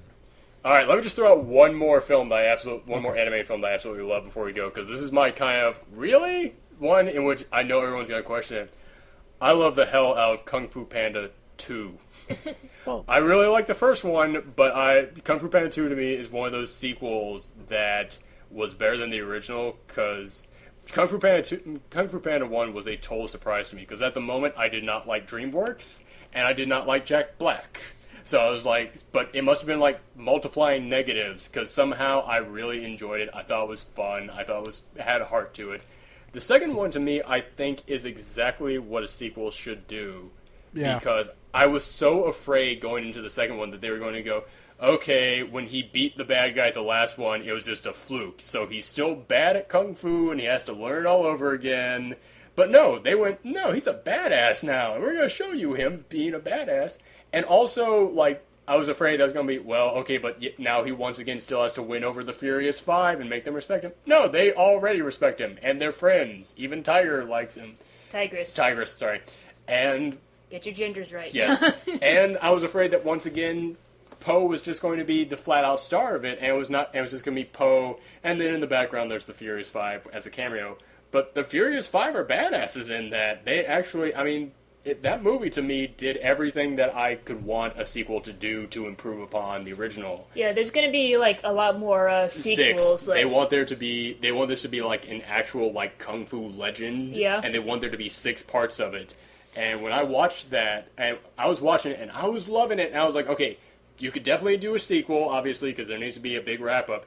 And they do introduce some mysteries with Tigress, so clearly you could do a movie about her past. So I can see 4 movies being made in this franchise, but 6, that's too much. And then they drop that bomb there at the end about, I won't spoil it, but they do have that final scene, and I went, yes, 6 movies! 6 movies and a season! Yes, because... I think that's great because it would give them a chance to, like, give the other characters some more development instead of just having them there as sidekicks or something. Mm-hmm. Yeah. And in hindsight, for me, that part kind of came off more like, hey guys, Blizzard's making a Kung Fu Panda expansion. Yes. One of the main, like, Kung Fu Panda 2 is definitely better than the first, but one of the reasons I love it more is because of evil Gary Oldman. Oh, he's so good in that! Like, the return of evil Gary Oldman, man. He's been all nice now. Come on. He was not so yelling at people. Good in that. And it was, and once again, talking about like Rango, where I said that, you know, that was a movie made more for adults, and how I love how animated films can do so much for adults. They have characters die in Kung Fu Panda 2. They have got, you know, they've got the big rhino guy who just, you see that giant hammer sitting there and you realize what happened. But also, Gary Oldman's evil peacock just stabs the wolf guy right on camera. It's like, technically Panda speaking... genocide. Oh, God, yeah. That was... Jeez, man. That was kind of like, I was like, oh, I feel bad now. Are you sure this wasn't moved over to Pixar and I didn't know about? Because they're the ones who have the courage to try something like this. It's like, some characters did die in the first Kung Fu Panda movie, but it wasn't graphic. Yeah, and also it was like, oh, hey, that one guard guy just fell. And it was like, that guy, don't know him. I'm thinking, it's like, Was there a guy who had a name that died? what's the name of The the old turtle? tortoise guy. Oh, Yeah, the tortoise. The yes. tortoise. But his was more of like a, I'm moving on to the spirit plane kind of a thing. Yeah, This he was was Gary totally- And Oldman then stabs a motherfucker in this one. Yeah, and then, like, Poe does the whooshy finger Finger hold. hold, so, and you just see, like, a golden kaboom, and you don't really see any death. You just, the bad guy just disappears, so. Oh, no, the bad guy, I thought he was laying there on the ground. Like, it's like, because the whole time when I was thinking about the next 4 movies that they want to do, I was like, there's easily going to be a movie where he has to team up with that guy. It's just, that's such a, like, it's got to be done. Tai Lung, that was his name. I just remembered now. Played great by, oh god, I can't remember his name, but Internet, right there. Deadwood guy. Yes. Ian McShane? Thank you, Ian McShane. Yes. Yes, nice. He needs to be in more things. He does. He was great. Do you remember an NBC show called Kings? Oh yeah, where it was basically what if America had set up a kingdom rather than A monarch instead of a democracy. Thank you. I thought it was a retelling of the story of David, but okay. Oh, okay. But I was just kind of like, no, Ian McShane, you're being evil on my TV. Yes. You need to be He's such a evil good in my villain. life more. Can you hire Ian McShane to just come and yell at you? Because that would be great. I really did enjoy it, and oh god, there was one more point that I wanted to make about Kung Fu Panda 2, but I'm blanking on. There is another podcast out there called The Comedy Film Nerds, which is a very funny podcast about movies. These guys just happen to have the worst taste in movies you will ever find, but that's beside the point. It is a very good podcast to listen to, and they did a Kung Fu episode, and they had on a guy who was a Kung Fu expert when it came to films, and he was actually like the Kung Fu advisor for Kung Fu Panda 1. Like, he was the guy they asked about doing Kung Fu and things like that. And he talked so much shit about Kung Fu Panda 2, and I was like, none of the things you're saying are making sense to me. Like, all things you're saying, oh, they did this and they did that, and I was like, they didn't do that. And then at the end of it, they went, and, I understand they didn't want me to come back for Kung Fu Panda 2, but I think it would have been better. And I was like, oh, dude, you're just being an ass. You're just... This is just sour grapes is all it was. It's just, But he did explain, like, the whooshy finger hole and everything, and it was very cool listening to him talk about it. Because he was saying that in Kung Fu, there's, there are the different belt colors, but after black, there's actually a, like, I can't remember the color. It was either brown or red belt. And basically black-red most of the time. Black-red. And basically it's from when you've, like, worked up so much that there's so many forms of Kung Fu that there's no way anyone could be taught them in their lifetime.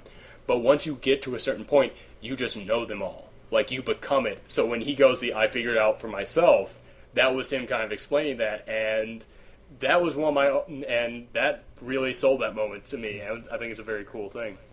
But yeah, you wanted to talk about... I was going to say the guy you were talking about reminded me of the guy I found this random Avatar: The Last Airbender documentary on YouTube, and they're showing all the martial arts experts. I got this like fat old guy that you wouldn't expect to be a like kung fu master and to figure out how Toph would earthbend. Mm-hmm. And I was just like, oh, you sound like that guy, only you kind of sound like a douche. It may very well have been the same guy. But yeah, you wanted to talk about cartoons on TV now. Yeah. You want to lead us off? Or? Oh, yeah, sure.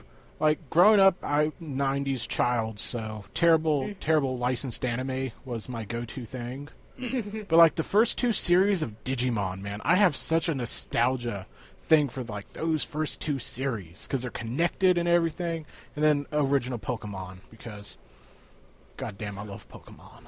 I will admit that we both are big Pokemon fans as well. There's no shame in that. There's no shame in it. We still buy the games, man. Man, I remember when they killed Ash in the first movie, and everyone was like, "Oh, he's dead. That's not good." And then everyone cried. And that's how he came back to life. Spoiler. That really should be a trope. That really should be a cliche on Screened. Tears have magic powers. Yeah, it's like that's like a sort of like an ongoing gag or like an internet meme. Pikachu tears. Pikachu tears. What are some of the ones that you used to watch, Michelle? Nicktoons, definitely Nicktoons, because that was like the new thing when I was little. It was like this Nickelodeon was still a young TV network, and like it's like they didn't really have any. They had some live action shows and they had like reruns of like cartoons that were like on other shows on other channels. I mean, but like when they finally like aired their own animated series and stuff, that's when I really got interested in it. What were some of their like first ones that they did? Because I'm blanking on what some of the ones were. I think their first 3 were Rugrats, Doug, and Ren and Stimpy. Oh, now it's all coming back to me. Yeah, it's like, and I also loved Rocko's Modern Life, which came. Oh God, Rocko's Modern Life was so good. Oh yes, and I just really, it's like I loved how I enjoyed them so much back then, and now that I'm older, I get more of the jokes that I didn't get back then, and I'm like, wow, I can't believe this got past the censors. But then again, Nick was still young. Nick was still a new channel at the time, so they didn't really care for censorship. They were just trying to put themselves out there and experimenting with cartoons. So, but now it's like, oh, we can only have like, you know, and now they're like being more conscious about like their audiences and everything. Yeah. So, it just. I mean, yeah, there's an expression that me being a comic book geek, there's an expression that we fellow comic book geeks use a lot, which is great things happen when no one is looking.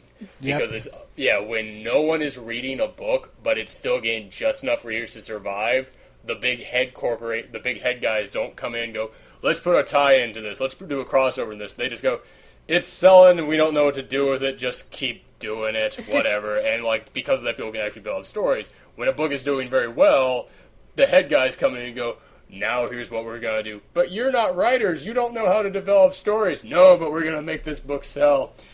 So yeah, it's kind of the same thing with Rocko's Modern Life. Yeah, no one was paying attention to Nick back then. It's like Ren and Stimpy also had like, you know, like a adult humor too, but Ren and Stimpy is actually hard for me to watch these days because it's so adult with like some of its jokes. I mean, it's like I like the earlier episodes. I mean, I thought they were cute and funny, just being silly. But like as it got like you know, it's like the later episodes became like too much for me. And then eventually John Kay did the adult cartoon party, and that was like it's basically Ren and Stimpy uncut, and it's just like it's like you can tell he was trying too hard to be, you know, too graphic and like too dirty and too adult, and it just sucked all the charm and fun out of the original Ren and Stimpy that I grew up and loved, and it just really kind of upsets me how it just like went down in the toilet so fast. Have you guys been like Nickelodeon's doing their whole like, hey, remember the 90s at late night hours? Oh yeah. Did you guys watch According to Ginger at all? Because that's a show I randomly discovered when I was like 15.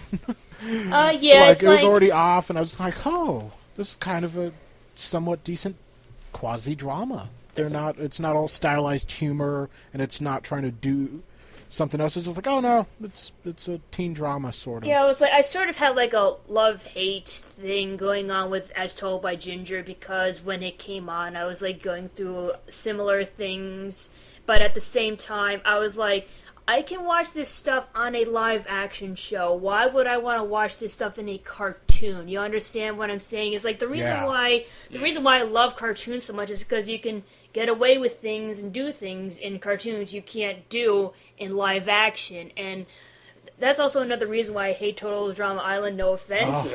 I've been waiting to bring that show up. It's like I already see these reality TV shows. I don't need to see an animated version of one. Stop it already. All right, let's go. Do you want to go ahead and talk about Total Drama Island? You said you wanted to bring it up. You want to go ahead and talk about it? I wanted to know if you guys were watching, because like I randomly found the first season and then I lost my cable for a while. But like I dig the conceit of we're making fun of reality shows in a cartoon. I honestly really like the first season. I will admit that. I mean, there's problems to it. I fully see a lot of the problems, but I really enjoy the first season of it. Second season, I was like, all right, this is something new that they're doing with the same character. The third one, the third season where they're going around the world, I was like, you are just trying to milk more cash out of this. Mm-hmm. So when I heard they were bringing back this fourth season, I was like, nope, whole new cast, going back to the island where it all started, whole new cast. I was like, awesome, I'm totally in. And then I watched it, I was like, I really dislike every single one of these characters. I wonder, though, if they planned that out as some sort of subtle troll to how reality TV works. Ooh, there's layers onto Total Drama Island. It's like it's one thing if like a cartoon is like similar to a live action show, and then there's a cartoon that's parodying like live action shows. Like I remember Clone High and how that was like that was supposed to be like a parody of like the like Beverly Hills 90210 and all those high school drama shows and everything, and I thought it was hilarious. What was the show called? Clone High. Oh, Clone High. Okay, I've seen Yes. pictures. I've never seen video of that. It is so hard to find. Like I've watched like 3 episodes of it when it was on, and I liked them, but like it was weird. Like you guys are talking about the cartoons you loved as a kid. I loved Thundercats when I was a little kid. I will admit that. And then after that, what about new Thundercats? We're going to get to new Thundercats. Yeah, okay. We're going to, after we get done with this, we're going to do a lightning round of all the current cartoons out there, and just talking about what we think about. But yeah, I liked it when I was a kid. I will admit problems with it. It was one of those classic '80s cartoon action shows made to sell toys. I will admit that. But then, kind of like after that, like I said, I went through a period of time in which I just didn't watch any cartoons. And I just didn't really dig any of them. And Clone High, like, I was liking it, but it was, like, at the tail end of when I didn't like cartoons. So I still didn't try and watch it, but I still really enjoyed it. And because of that, we're talking about the cartoons we loved as a kid. After Thundercats, the only cartoon on TV that I actually liked was The Simpsons and The Critic. I love... The Simpsons, sadly, The Simpsons have had the Eddie Murphy career where they now have officially had more bad seasons than good. Although actually their current seasons aren't bad. Their current seasons are kind of good, once again. I'll admit that. But yeah, they do have almost 10 whole seasons under their belt, which to me are almost unwatchable. But when they were good, they are still their best seasons to me are still the best seasons of any show on television. In my opinion, there was a point like right after I got out of college when like the first 7 or maybe even 8 seasons of the show was on DVD, and I didn't pick up the first one because that first season had problems, but I picked up every season after that. And there was a point in time in my life in which I would not watch TV. I would just watch all the episodes of The Simpsons that I owned, seasons 2 through 7 or 8, then go all in a row, and then I would go back and watch them all again with the director commentary. And I went like 6 months with that being the only thing I watched on TV. That was how much of a fan I was. But yeah, I don't have that sort of like connection to The Simpsons though, because my mom didn't let me watch The Simpsons when I was a kid. Fully understandable. Yeah. But I was like, now when I could, it was already in that bad section. Now I'm just kind of like, South Park's gone on too long. Most like cartoon comedies, I like Futurama and stuff. I just have a hard time reconciling and understanding why they like them. To me, Futurama has gotten good again. Their last season on Fox was painful for me. Like, it was like, oh crap, they've now hit that bad stage. But I think they've, they still have bad episodes on on Comedy Central, but I think now they're finally kind of getting back to what they enjoy. And I think it's because on cable, you can play more to an audience. You don't have to... when you're on cable, you can fish with a pole. When you're on network, you fish with a net. You gotta go for everything. So I think it kind of helped them a lot move on to it. But yeah, and like I said, also The Critic, which was it only lasted for 2 seasons. It was a show. I don't know if any of you guys used to watch it. Did you? I remember some episodes. I didn't like. I've only heard of it. The Critic, it was, I don't know if it's on Netflix or what, but I recommend it to everyone. It was a show by 2 of the guys who used to work on The Simpsons. After they left, they made this, and it was about this New York film critic, who, basically all the films he watched were parodies of terrible films that actually existed, and it was some of the most clever dialogue I've seen. It was hilarious to me, and it does what a cartoon should do, even when it's a cartoon that's meant to be set in the real world, in which they have things happen that could never happen. Like, he had this boss, Duke Phillips, who was basically supposed to be Ted Turner. He was this uber southern guy, but he was also, like, the strongest man in the world. And, like, so he was this threatening guy, but, like, they would do all these jokes just at how incredibly strong he was. Like, one day after firing Jay won a Peabody Award, so he wanted to hire him back, and the way he hired him back is Jay came home and found his boss in his house sitting on his couch, and he said, "How did you get in? Did you have the key?" And he said, "I found a way in." And then it just pans over and it shows a full body cutout of himself in the wall. And then after he hires Jay back, he goes walking back out and says, "Do you want me to show you the door?" "Nope, I'll find my way out." And he just breaks through the wall again. It did crazy stuff like that, but it did in a way that it seemed like it all made sense. Like, I can't believe you never watched it. I'm going to have to show it to you. No, I did watch it. I just don't remember it. No, it's like I do remember. I told you I only watched like a couple of episodes. I didn't watch the entire thing. That's all. But yeah, and I think it's one of the things that kind of like led to my love, like the reason why I wanted to move up to New York, because it was such like a love letter to how shitty New York is. But like it made fun of how shitty New York was, and it made me go, it's not such a bad city. I bet it's fun up there. And, you know, it's one of those things that you do think back fondly to when you want to, like, oh man, this city really does suck. I gotta watch something to make me, enjoy it. So I pop into Seinfeld and I pop in The Critic. But yeah, it was a hilarious show. It's like if I could just like put in and include like one more cartoon that had a significance to me is like not when I was younger, but like when I like in my high school days. It's Daria. Yeah, I can't believe we didn't mention that. Coming back on MTV. Read about it. They brought back Beavis and Butthead. That was funny. So I have high hopes that Daria will be just as good as before. So anyways, I didn't really get Daria when I was younger, but like when I got into high school, I'm like, holy shit, I am Daria. I am surrounded by all these idiots and these popular girls and these goths and all that, and like, wow, this is just like me. I know exactly what you're going through, Daria. Yeah, I think we can all. Everybody has that one TV character who hits who they are at that point in time in their life. Any other shows you guys want to mention before we do our lightning round? Watch Legend of Korra and Spectacular Spider-Man, people. Greg Weisman, he is a god. Oh, Spectacular Spider-Man was so good, and then which makes Ultimate Spider-Man such... It's such a shitty show. I don't know why I watch it, even though like I write about it, and then I think, why do I do this? I keep trying not to watch it, but it keeps pulling me back in.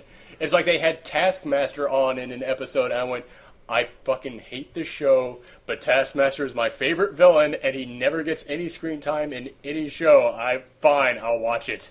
Yeah. And then afterwards I went, fuck you for doing that to Taskmaster. Fuck you, New York Comic-Con. But yeah, let's, actually, you know what? We're not going to do the lightning round just yet, because you mentioned Legend of Korra. That deserves more than a lightning round. Oh, it does. Let's talk about Legend of Korra. Because Legend of Korra, once again, to me, that shows what a sequel is supposed to do. The Avatar: The Last Airbender, that was this is setting up this world. This is showing you all the rules. This is showing you what the crisis is. This is showing you what the adventure is.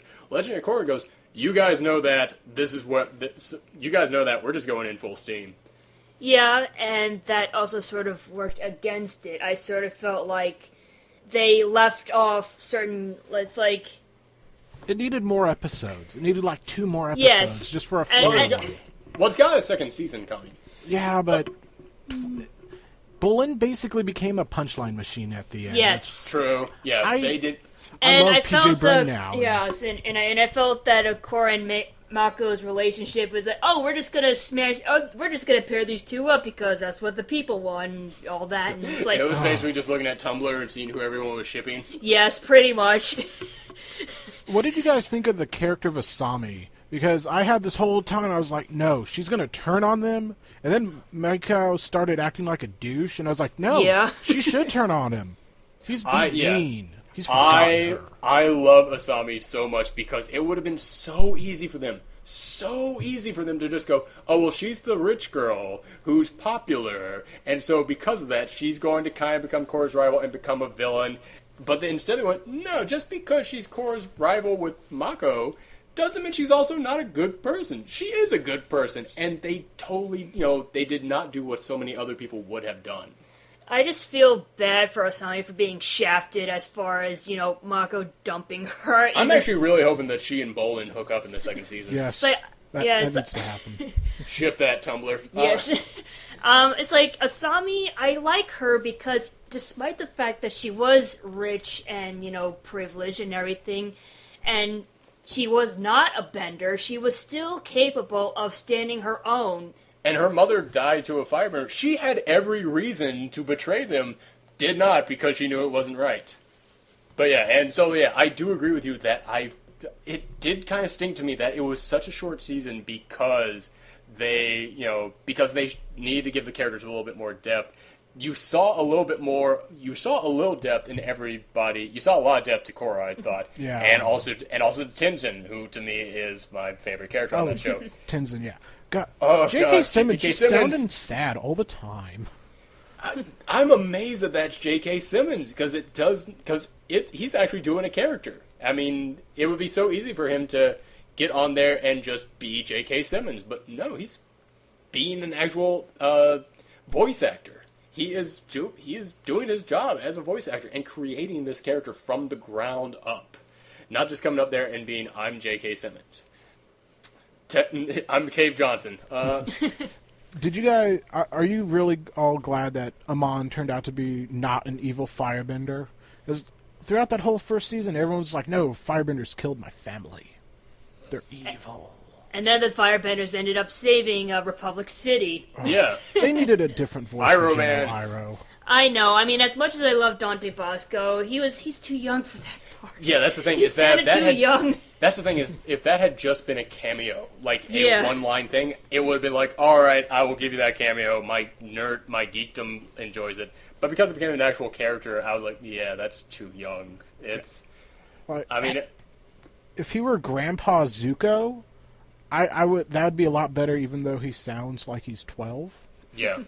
But I was just kind of like, no, you're Rufio and Zuko, de-aged, and then he gets a scar. I did actually enjoy that. He got a scar on his arm. I kind of, I saw that and I was like, that is a shout out, and I kind of enjoy it. But yeah, I do think that they need to give more depth to mainly Bolin. I feel he's the only one who didn't give any depth. The only real depth we got was the episode where he wanted to hook up with Korra, which I absolutely love. You're a bad idea. He's just like, that's the bro I want to hang out with, who's not like a douchebag. Yeah, exactly, and that's I can understand why a lot of people wanted to see Korra with Bolin as opposed to Mako. Which, and that's the other thing about Mako is that I thought, okay, he's the cool one and he's the firebender. He's going to be an asshole. He's a bit of he's a douche in the relationship field, but aside from that, he's still a good guy. Like, he's still, like, he doesn't want to hurt people, just little Mako tells him to hurt people. And also, he loves his brother and cares about him. Like, I love that when they're trying to get work and you see him in a factory, like, really trying to earn extra cash for him. Also, I don't know. It's just like, I love my brother. I want to save him from heartbreak, so I'm totally going to steal Core from him. And the heart wants what the heart wants. It's kind of weird. Even though I'm already dating a girl, I'm still gonna steal the Core from him because I'm such a loving brother. Mako is a gangster, man. He cheats on his girlfriend and then gets pissed at his brother for snitching. That is a gangster. But yeah, what were you about to say? Oh, I was gonna say like Steve Bloom or Blum, however you say his last name. I now hear his voice everywhere whenever he's voicing someone. Mm-hmm. But, like, what did you guys think of Amon? I really wanted him to be, like, Ko the Face Stealer made flesh. Ooh. Or we never, like, see his face. And that wouldn't have worked for how they blow him up, literally. But, for kids. I feel like if he was going to be the villain throughout the entire thing, like, if he was going to continue to be the villain into the second season, I would have been on board with you, but since they wanted to make it like a one-and-done, one-season kind of villain, I kind of like the way they went with it. Although, I'll admit, I wanted it to be... I would have put money down. I would have put money on the table to say that is another one of Aang's sons. That is like... That thought to my mind, I was like, oh, dude, totally Boomy. But, like, Aang and Katara, they're supposed to be loving people. They wouldn't make a child and raise him to be bitter. Yeah, exactly. They would not have raised the child to be bitter, but I was doing the math in my head, like, okay, we know that Tenzin's got siblings, and they say right there that he's the only airbender, so obviously one of his other siblings would probably be bitter. Oh my god, like, I would have like chucked out cash on that bet. That's how sure of it I was, but I dug what they did instead. I still did. Like, I didn't even think, oh, bloodbending, of course. Yeah. Which even if you were like unsatisfied with they made it oh god, I'm so bad with names, but they made it the guy's brother, sorry, Tarlok. They made it Tarlok's brother. Even if you didn't like that final scene where they blow him up, damn, I wasn't expecting that, and then I was like, oh, damn, you finish your drink in the drinking game. Yes. It's like, you mentioned how bodies were dropping in Kung Fu Panda. I loved how every time a plane or a ship blew up, you always saw the idea that, oh, people are getting away, don't worry. Yeah, you see them in parachutes. Except for that one scene, yeah. But then you see that final scene, it's like, oh, people actually are dying. And yeah, I know. But then again, in like the Last Airbender, like, the entire airbending monks got wiped out, so genocide in the first one, so why can't we have a couple of guys blow them up in the second? It does kind of go back to, the thing with superheroes, that so many people go, comic books are so much for kids, but when you actually stop and think about it, every really good hero out there starts off because someone dies. And, the whole point of Flashpoint and that relaunched the DC was Barry Allen or Bart Allen, whatever, the Flash, trying to save his mom from the Captain Boomerang or the Mirror Master or someone. No, it was reverse. Oh, Evil Flash. It was Zoom.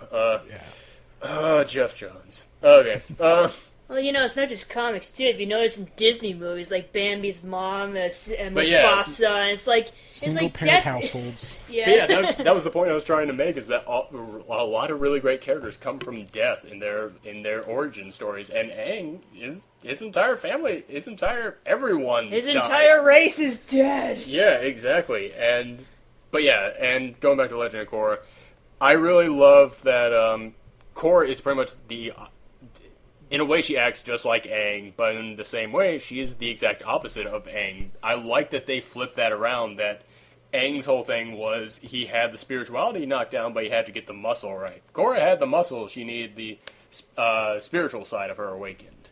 And then I never noticed this until someone told me, but they also never really point out, like, hey, you're beautiful and good looking. They're like, no, you're strong and awesome. Mm-hmm. Mm-hmm. I was like, good character work. Doesn't matter if you're a guy or a girl. Exactly. That role could have been any gender. And, which, yeah, going back to, I always try and make that point, is that, the best characters, the gender is the second nature to them. It's yes, not, exactly. it's the second thought. It's not primary in their design. Also, Lin Beifong, Wolverine. Oh, yeah. I knew there was something we were forgetting. Omega Red, Spider-Man mashup. I knew there was something we were forgetting. And Magneto, remember that. Oh, yeah. But yeah, oh god, Lin Beifong is such a good character. I mean, the moment where they take her bending away, we don't know that they can bring bending back in the final episode. It's like, even if we didn't know, I bet she still would have kicked ass, because she seems like the kind of character that, we don't need no stinking bending. It's like, I bet she could still, find a way to, fight them off even without her bending. So. That was my prediction was going to be, because I didn't know Amon was going to be a one-season only villain. I was figuring that we would not see Lin Beifong until, for the rest of the first season, and we wouldn't see her again until, late in the second season, and she'd just appear up and go, yeah, I learned how to fight without my bending, and would just start, smacking guys around. Yeah, when they took her bending away, that was the first time I was like, oh no, they gotta give that back. Yeah. Seriously. They've now taken away from a named character, and one that everybody loves. Oh, what about Tano, that Tano? waterbender? The douchebag bender? Yeah. That everyone's... the one with the fabulous hair. The emo bender? Yeah. Let me ask you something, because this is one thing that I've been wondering. How do you feel about Tenjin's, his kids? Tenjin's kids. I like Jinora.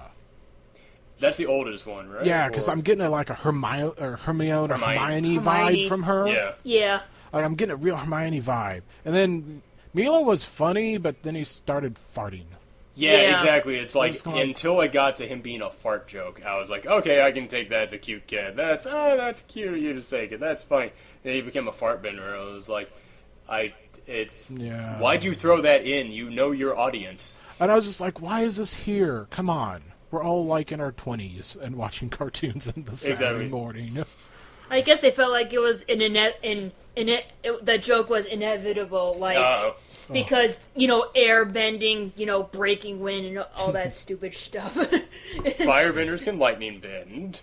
Waterbenders can ice bend. Blood bend. Can blood bend. The earthbenders can metal bend, and the airbenders can fart bend. That makes sense, though.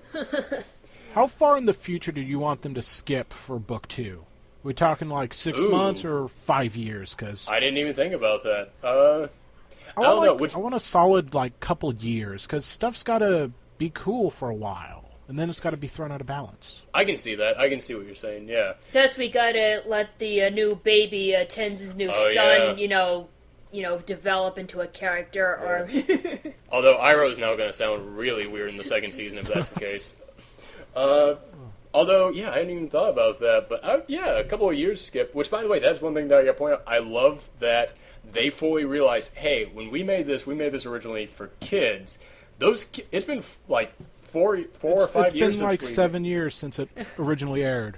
It's been 7 years since it originally aired. Those kids we originally made this for, they're now teenagers. They're now 16, 17. Let's make 20. A 17-year-old heroine. And I really dig that they did that.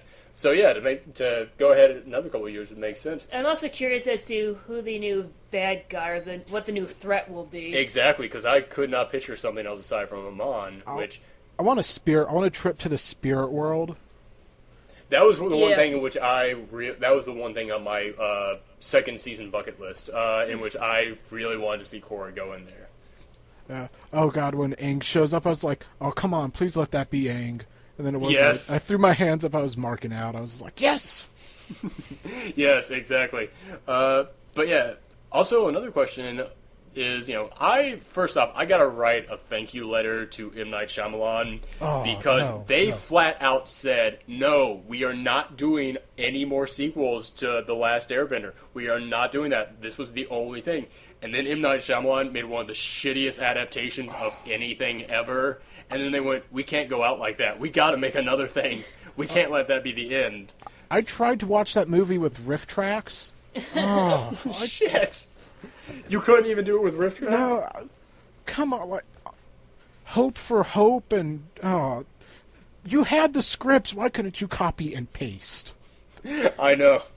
Oh man, but yeah. So my question is: after Legend of Korra is done, which I know this depends a lot on how they wrap it up, would you like to see one more season of it? Which, if Korra lives to be like 90 or something, that would mean it would be set in the modern day.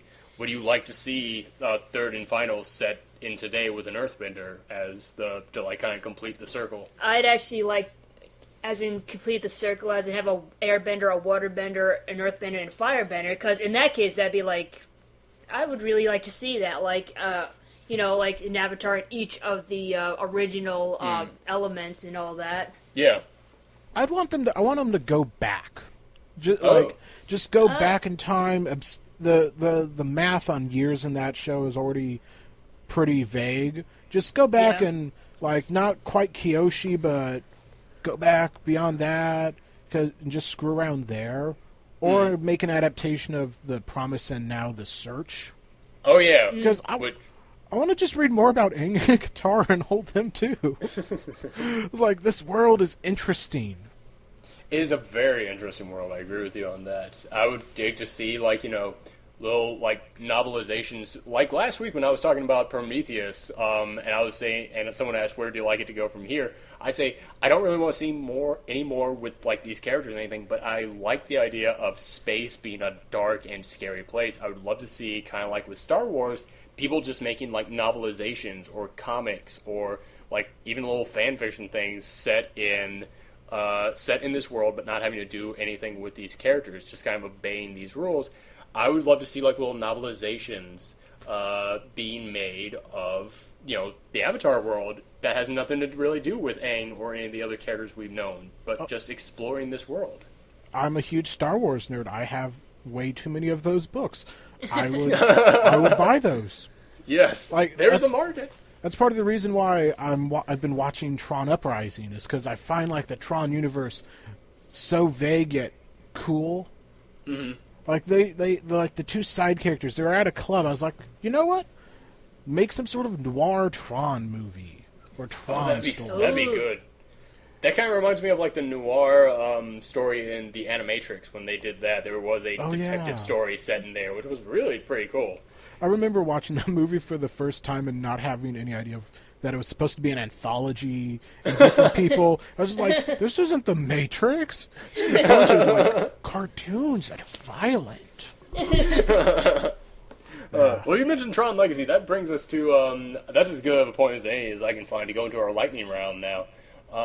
Let's go into it. What I'm going to do is I'm just going to name off some of the current shows, some of the current animated shows that are popular or everyone's talking about. We're just going to go through, give us, like, a little round table, quick little discussion on what we think about. You guys sound good with that? Okay. Sure.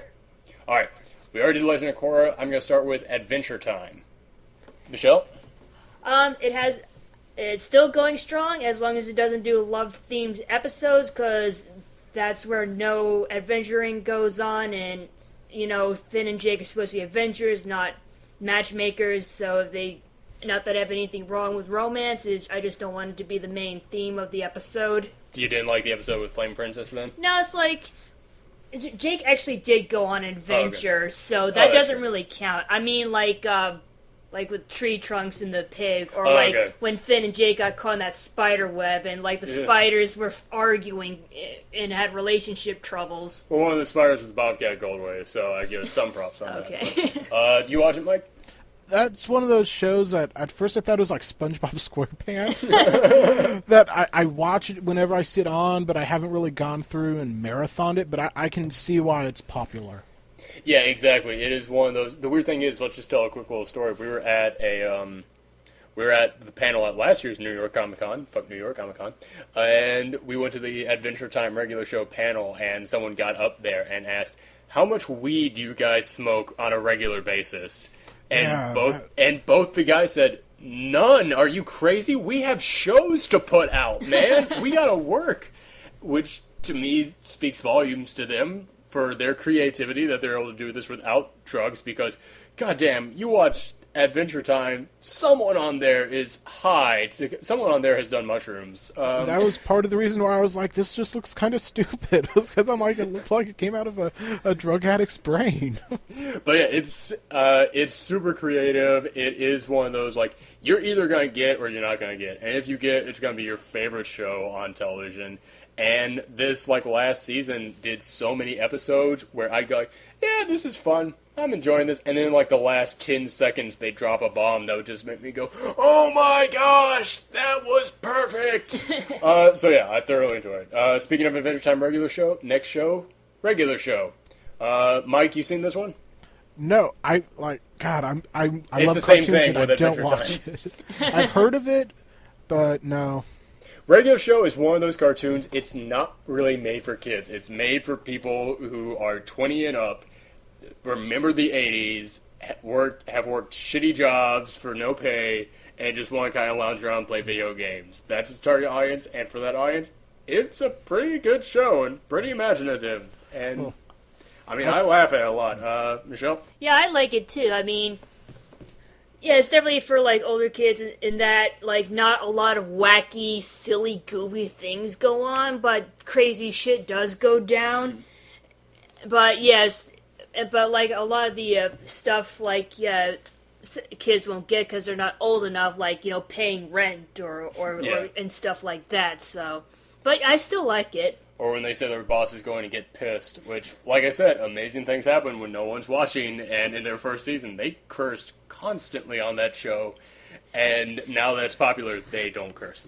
Which I'm fine with. It doesn't take away. It's just like, back to the panel you mentioned, like, last year, it's like, another question was, like, was there anything you had to, like, censor or stuff, and, like, and they said, oh, we can only say, like, piss and crap a certain amount of times, and, like, there was one episode where they said, Mordecai and Rigby said, we swear, and they said, oh, they swear, that means they're cool, that's how cool they are, and... Yeah, the joke was, they had to prove that they were cool, and they had to be taken to court to prove that they were cool, and they put their hand on the Bible and say, do you swear? Yeah, we swear. You hear that, ladies and gentlemen? They swear, and nothing's cooler than that. Yeah, so, like, they had to, like... edit that. They had to, like, reword they that. edited it around it pretty creatively. Yeah. Yeah, let's go into the next one. We're going to talk about two shows back to back now because it's part of Disney XD's Marvel block, which means, hey, DC's doing well. Which means, hey, DC's doing well with their cartoon block. Let's get in on that. Avengers Earth's Mightiest Heroes and Ultimate Spider-Man. Mike, you want to talk about these ones? You can't see me, but I'm giving Ultimate Spider-Man double birds, just, oh, fuck that show. That's why I said in the last episode... Spectacular Spider-Man was so good, and then they had to cancel it. But then Greg Weisman made Young Justice, so it's all good. Which, yeah, that's one of the reasons why in the last episode, and I also created a forum asking this, I said, for the podcast, we need some kind of a rating system that is specific just to the Screened Pups. Because when it comes to a show like Ultimate Spider-Man... I need some kind of a word I can use to just say, I give this movie a blank, because it needs to be, you know, like, I need to say, I give this movie a some old bullshit. I need to have something like that, because Ultimate Spider-Man, that is some old bullshit if there ever was one. I don't, like, I hate it, but at the same time, it's not, like, done that bad. The animation's stiff, but for what they're going for it. It's just not for us. Yeah, well, that's the thing, is that it's not for us, but I've seen so many other shows out there that do go for that same audience and do it better. Yeah, like Spectacular Spider-Man and Gargoyles. Greg Weisman, he is a god. Praise to him. Gargoyles was so good. But yeah, Ultimate Spider-Man, it's just so... I mean, it does so many cutaways to just random jokes that it's beating Family Guy's pattern for that. Like, it's doing it more than Family Guy does. That's the part that I hate about the most. It's the cutaways. Exactly. It kills the pacing. It does, and I mean, it's one thing to make a show for kids. Fine, understandable, it's not for me, I'll live with that. It's another thing to get a kid hopped up on sugar and let him write the show. Because that show is so, and and then kind of a show. So, and then Spider-Man was in class, and then he and Nova got into a fight, and then they were off to Latveria, and then they fought Doctor Doom, and then there were a bunch of little tiny Doctor Dooms, and then they were on the Hellcarrier, and then they were flying over New York, and then it was like, that's good, honey, go have your cereal again. That's fine. So another thing that I kind of find annoying is that Peter Parker narrates way too much. God. This was made by people who thought TV reached its height in the 80s. You can tell that from how much Peter Parker narrates the whole thing. And I hate Drake Bell's voice so much. For what they're going for, I don't really care, but it's like, who did the voice of Spider-Man in Spectacular Spider-Man? I don't know, but he was perfect. He was perfect. Like, and I grew up with thing. 90s Spider-Man, which hasn't aged well, but like Spectacular Spider-Man, that is my go-to Spider-Man show now. Because of that voice. That was to Spider-Man what Justice League Unlimited was to Justice League, what Batman the Animated Series was to Batman. I mean, it was the perfect Spider-Man show. And, oh man, it is so sad to see it gone. Did you hear the news about how the guy who did the voice of Spectacular Spider-Man they changed it. They were going to have him guest star in Avengers Earth's Mightiest Heroes playing Spider-Man, and then after he recorded all the voice, they brought Jake Bell in to redo it. Ouch. I can understand continuity, which is laughable given Ultimate Spider-Man, but the only people who would notice are people like me and you guys who would care, and then it just pisses us off, and then we tweet about it. They just think, oh, Drake Bell, he's popular, let's use him. No, they're thinking, hey, let's promote Ultimate Spider-Man is what they're thinking. Did you guys watch any of those shorts, though? The ones they do in the Marvel Hour? Yeah. I don't. I just fast forward. I DVR over that shit so fast. Like, I don't even look at the screen when they're coming up there and I'm fast forwarding. They look terrible. I don't do that for the DC Hour. I don't watch Green Lantern, but I record it for the shorts. Yeah, it's like... And I'm like, no, I'm recording 30 minutes of television for the one little Sword of the Atom bit that they do. Yeah. But yeah, speaking of... by the way, let me also just point this out about Ultimate Spider-Man. It is so just for the less than educated fan group, I'd say, honestly, because it is so like let's just give the loudest fan what they want, because they are only on like episode 10, maybe, and they've had Venom on there 3 times. 3 times. Don't get me wrong, I have nothing against Venom, but he is so just but that just shows the mindset of the show. That's a fan favorite villain. Let's put him in there as much as we can. So, like, would you say Ultimate Spider-Man is like the Big Bang Theory of Spider-Man? Oh my god! Yes, that is a good comparison. That is perfect. Yes. Because like in perfect. Spectacular Spider-Man, Venom was actually a really interesting character. He was, and they have awesome fights. Oh yeah. But yeah, the other show in the Marvel block, the Avengers Earth's Mightiest Heroes, God rest its soul. By comparison, it is great. I don't want to prejudge Avengers Assemble, but yeah. But it's made by Jeff Loeb, so no. But yeah, I brought him up in my review. I was like, yeah, I kind of liked his Red Hulk stuff, which they did in the show, and then he killed the show. Yeah, it's so sad. I mean, he basically said, nobody wants to watch shows with continuous storylines. They want one-and-done episodes. And to which all of us raised our hands and said, that's what comic books are. Yeah, first off, that's what comic books are. But also, is that why DC's been kicking your ass in the animation field for the past, 2 decades now? Because that's exactly what they do.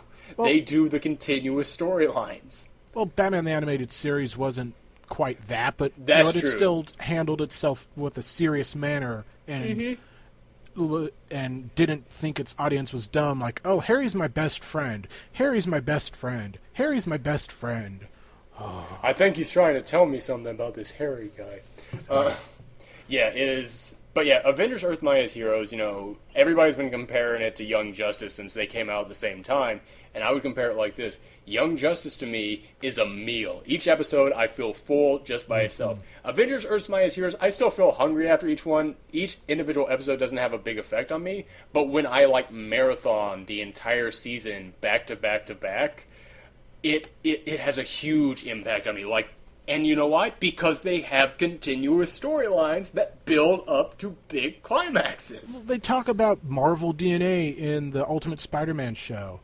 And I'm like, but Earth's Mightiest Heroes has this Marvel DNA, and it works. Because you just had Winter Soldier, Doc Samson, Thunderbolt Ross, Red Skull, and Hawk, or Falcon, all working together, and it made sense. Yes. Instead of the S.H.I.E.L.D. Scooby-Doo squad. Oh, God. Oh, my God. I compared it to the modern-day Spider-Man and his Amazing Friends, but yeah, if they added in there a talking... I don't know. Robot. A talking robot that break dances. Then, yeah, that's exactly what it would become be. the Vision. Oh, no. No. Which would be Phil. No. No, Phil. But let's go into DC's block, Young Justice and Green Lantern. Now, we already started talking about Young Justice, so let's keep going with that. How did you guys like the time skip? I liked it a lot. That was the kind of thing in which I went, they just did that. Holy shit. That was a mind fuck. And then the first 4 weeks where it was like, no, Artemis better not be dead, damn it. Yeah, she better not be dead. And I'll admit, it took me a while to like Young Justice, because in the beginning it so looked to me like a show just made to sell toys, because it was like every single character has multiple different costumes, so that's multiple different multiple different toys, and then there came the Amazo episode where each member of the team got their own transforming super cycle. And I almost went, fuck you, DC. But then they just stopped after that. Like, I think they just... Like, there had to be a boardroom meeting in which the guys making the show just walked in there and said, we are not doing this, and if we can keep the ratings up, then you have to keep us going, because we don't need to do this to make you money. And they went, fine, show it to us. And they proved that they don't have to, and after that point, I really started loving it. So I think that's why they were able to do the 5-year time skip, is that they had proven this show works, we know what we're doing, stop interfering, let us just do it. And I love it because, to me, I was like, in that first season, the whole time I was going, all right, Miss Martian is a newish character, Superboy's from the newest generation, but then you got, Wally West and Dick Grayson. That seemed kind of weird to me to be putting it like that. So when they do this time skip, and now it's like, now it all makes sense to me. It's like, no, they were planning this out. They were planning, Dick Grayson to me, I so see him as Nightwing that it's just weird for me to see him as Robin again. But I love that they built up, no, he does not want to be the next Batman. He wants to be himself. I really love what they did that. And also, just as a comic book geek, I love Jaime Reyes. I absolutely love Blue Beetle, so I was glad to see him join the team. That show got me to pick up a couple of his books. Because I was like, why is he... I was on Comic Vine, I'm like, why is he talking to himself? He's annoying me. And then I found out that he's talking to the Scarab, and I was like, oh, it makes so much more sense now. He's interesting. Yeah, that's the thing. For anybody out there, DC recently did a big relaunch of all their books, and they brought back the Blue Beetle book, but it's now in this new world where things are different. And in this world, the Scarab is kind of like he is in Young Justice, where it's constantly telling Jaime, you must kill these people, that's the only way to get out of this, and he's trying to tell him no. And it is a good book, but... Michelle brought up things are so much darker now in our entertainment. If you want something more lighthearted, pick up the original from the old DC universe, the original Blue Beetle run of books where Jaime Reyes got introduced. Because in that one, the Scarab and Jaime kind of are like friends, and it is so just like, it's not about this kid trying to control this like demon creature inside of him. It's about a kid becoming a hero, and it's one of the most upbeat and uplifting books I've ever read. It is a fantastic read. But yeah, so I'm really digging Young Justice. Can't wait for it to come back from reruns. Yeah, I was so happy. I was like, oh, it's only gonna be 3 weeks. Sweet, it's not gonna be like last time. Oh yeah, now it totally is like last time. But Image is airing this week. Great, like this was the episode that made me like Miss Martian. Because I hated her with the Hello Megan catchphrase. Oh, thank you, yes. And then you see where Hello Megan came from, and you're like, oh my god, this bitch is crazy. Exactly, they had something in play. And speaking of this bitch is crazy, her in the 5-year time skip, she's almost evil. And I like that. Yeah, I was just kind of like, oh, you're going all Dark Phoenix on us. Oh, God. Yeah. But yeah, going on to the other show, Green Lantern. Once again, I've said this multiple times. Green Lantern is probably my favorite book out there that I read right now. Absolutely love Hal Jordan. So I was excited for this show, despite the weird CGI, which doesn't look as good as it should. But it's all right. That's my biggest hang-up is the CG, actually. Yeah, exactly. It's like, it's all right. It's not as bad as it could be, but then I watched Transformers Prime, and no, they could be doing so much better. Oh. But yeah, I really dig Green Lantern. I really dig the book, Green Lantern. The cartoon, honestly, if I wasn't such a big fan, I don't know if I'd be such a big, if I would be enjoying the show as much, because they put in there so many things, like the Blue Lanterns. They put in there, all these little hints of things to come, of the hints of Blackest Night, which me as a comic book fan, yeah, I'm really digging that, but I don't know if other people would get it. But it took me a while to start liking the show, because it seemed to me like it was one of those, every single week is a brand new adventure, has nothing to do, nothing's building up, and it seemed like, one of those, every episode is self-contained. And also, like, it was weird. I was watching an episode and I was going, these planets they visit, these characters have terrible character designs. They look almost like, you'd see on an old Star Trek show. And that's all of a sudden, that's when it hit me. That's exactly what they were going for. They were not going for, like a normal superhero show. They were trying to make this Star Trek. They were trying to make this, Kilowog, we have beamed down to a strange planet of weird plant life forms, or, that's what they were going for. And after I realized that, I was like, alright, I'll go along with that. I'm fine with that. And then, like, as soon as I realized that's what they've been trying to do, that's when they go, no, actually, we have been building up to something, and now's when the actual story starts. And I really dug the final episode. I'm hoping it's not the final episode, because I want my Orange Lantern started. Has Sinestro popped up at all? Because I want them to do the Sinestro Corps War and Blackest Night as home video movies. Oh, I would love that. I do not know why DC has not made Blackest Night one of their home release videos. But Sinestro has not popped up yet, because they said they thought Sinestro would just overtake the Red Lanterns, and they wanted them to be the enemies for this first season. Okay. But they have spent this whole season building up Yellow Energy. There were like 3 different episodes where they show Yellow Energy, and they say Yellow Energy takes away our power. And they had an episode where, like, these plants grew thanks to Yellow Energy, and, like, this tribe would make soup from it, and every time that, like, one of them drank from it, they would just have nightmares all night about their greatest fears. So it's one of those shows in which it seems like each episode is individual, but no, they are building up stuff, because they have already introduced the idea of the Yellow Energy and it being the power of fear. So they're definitely, if they do get a second season, which I'm hoping for, I guarantee you Sinestro will be, like, the big thing. As much as I would like it to be the Orange Lantern, but yeah, it'll be Sinestro. I'm going to have to watch the show then. Ooh, they're going to replace it with Batman Beware of the Batman. Which I am nervous about, but I will wait and see, because like I said, it's DC, and they typically know what they're doing. Yeah, I was just like, oh no, except Ultimate when it comes to Spider-Man movies. again. Yeah.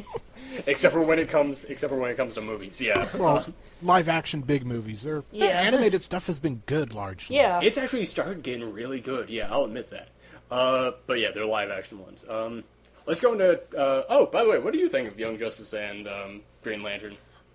It's like, I like them both because even though it does, even though it is like a love letter to the geeks who've been reading the comics and everything, I think it's also a good way to introduce like the like new fans like to the characters that they haven't seen before. Like, I'm sure like most people know about the Green Lantern, but how many of them like know about Blue Lanterns or whatever? And like as for Young Justice, like we all know about Robin and everybody else from the comics and Teen Titans and whatnot, but like how many of them like know about like Blue Beetle and stuff? So I think that's really cool what they do. Yeah, and speaking of DC's Hour, whatever it's called, DC Nation, we mentioned the shorts, which for the most part I enjoy. There's some that I don't enjoy. Like Super the Best little Friends.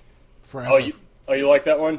Oh yeah, Yeah, there's I like a certain it too, but... Powerpuff Girls vibe to it. Well, it's made by Lauren Faust, who does the My Little Pony Friendship is Magic, and she also worked on Powerpuff Girls, so that would explain it. Yeah, that's why. Yeah, it's made by the same person. But that one.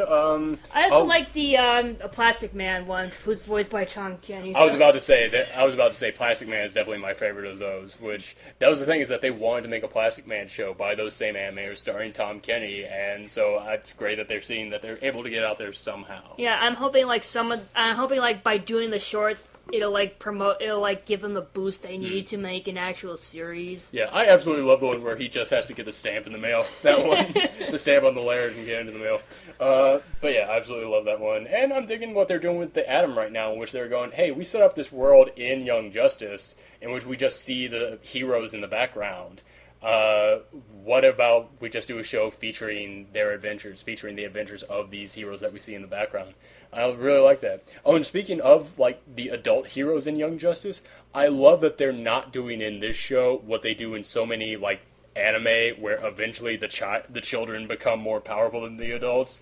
I love that in this show. Like they had that one episode where the World Without Adults, which was based on one of my favorite stories from the actual Young Justice comic.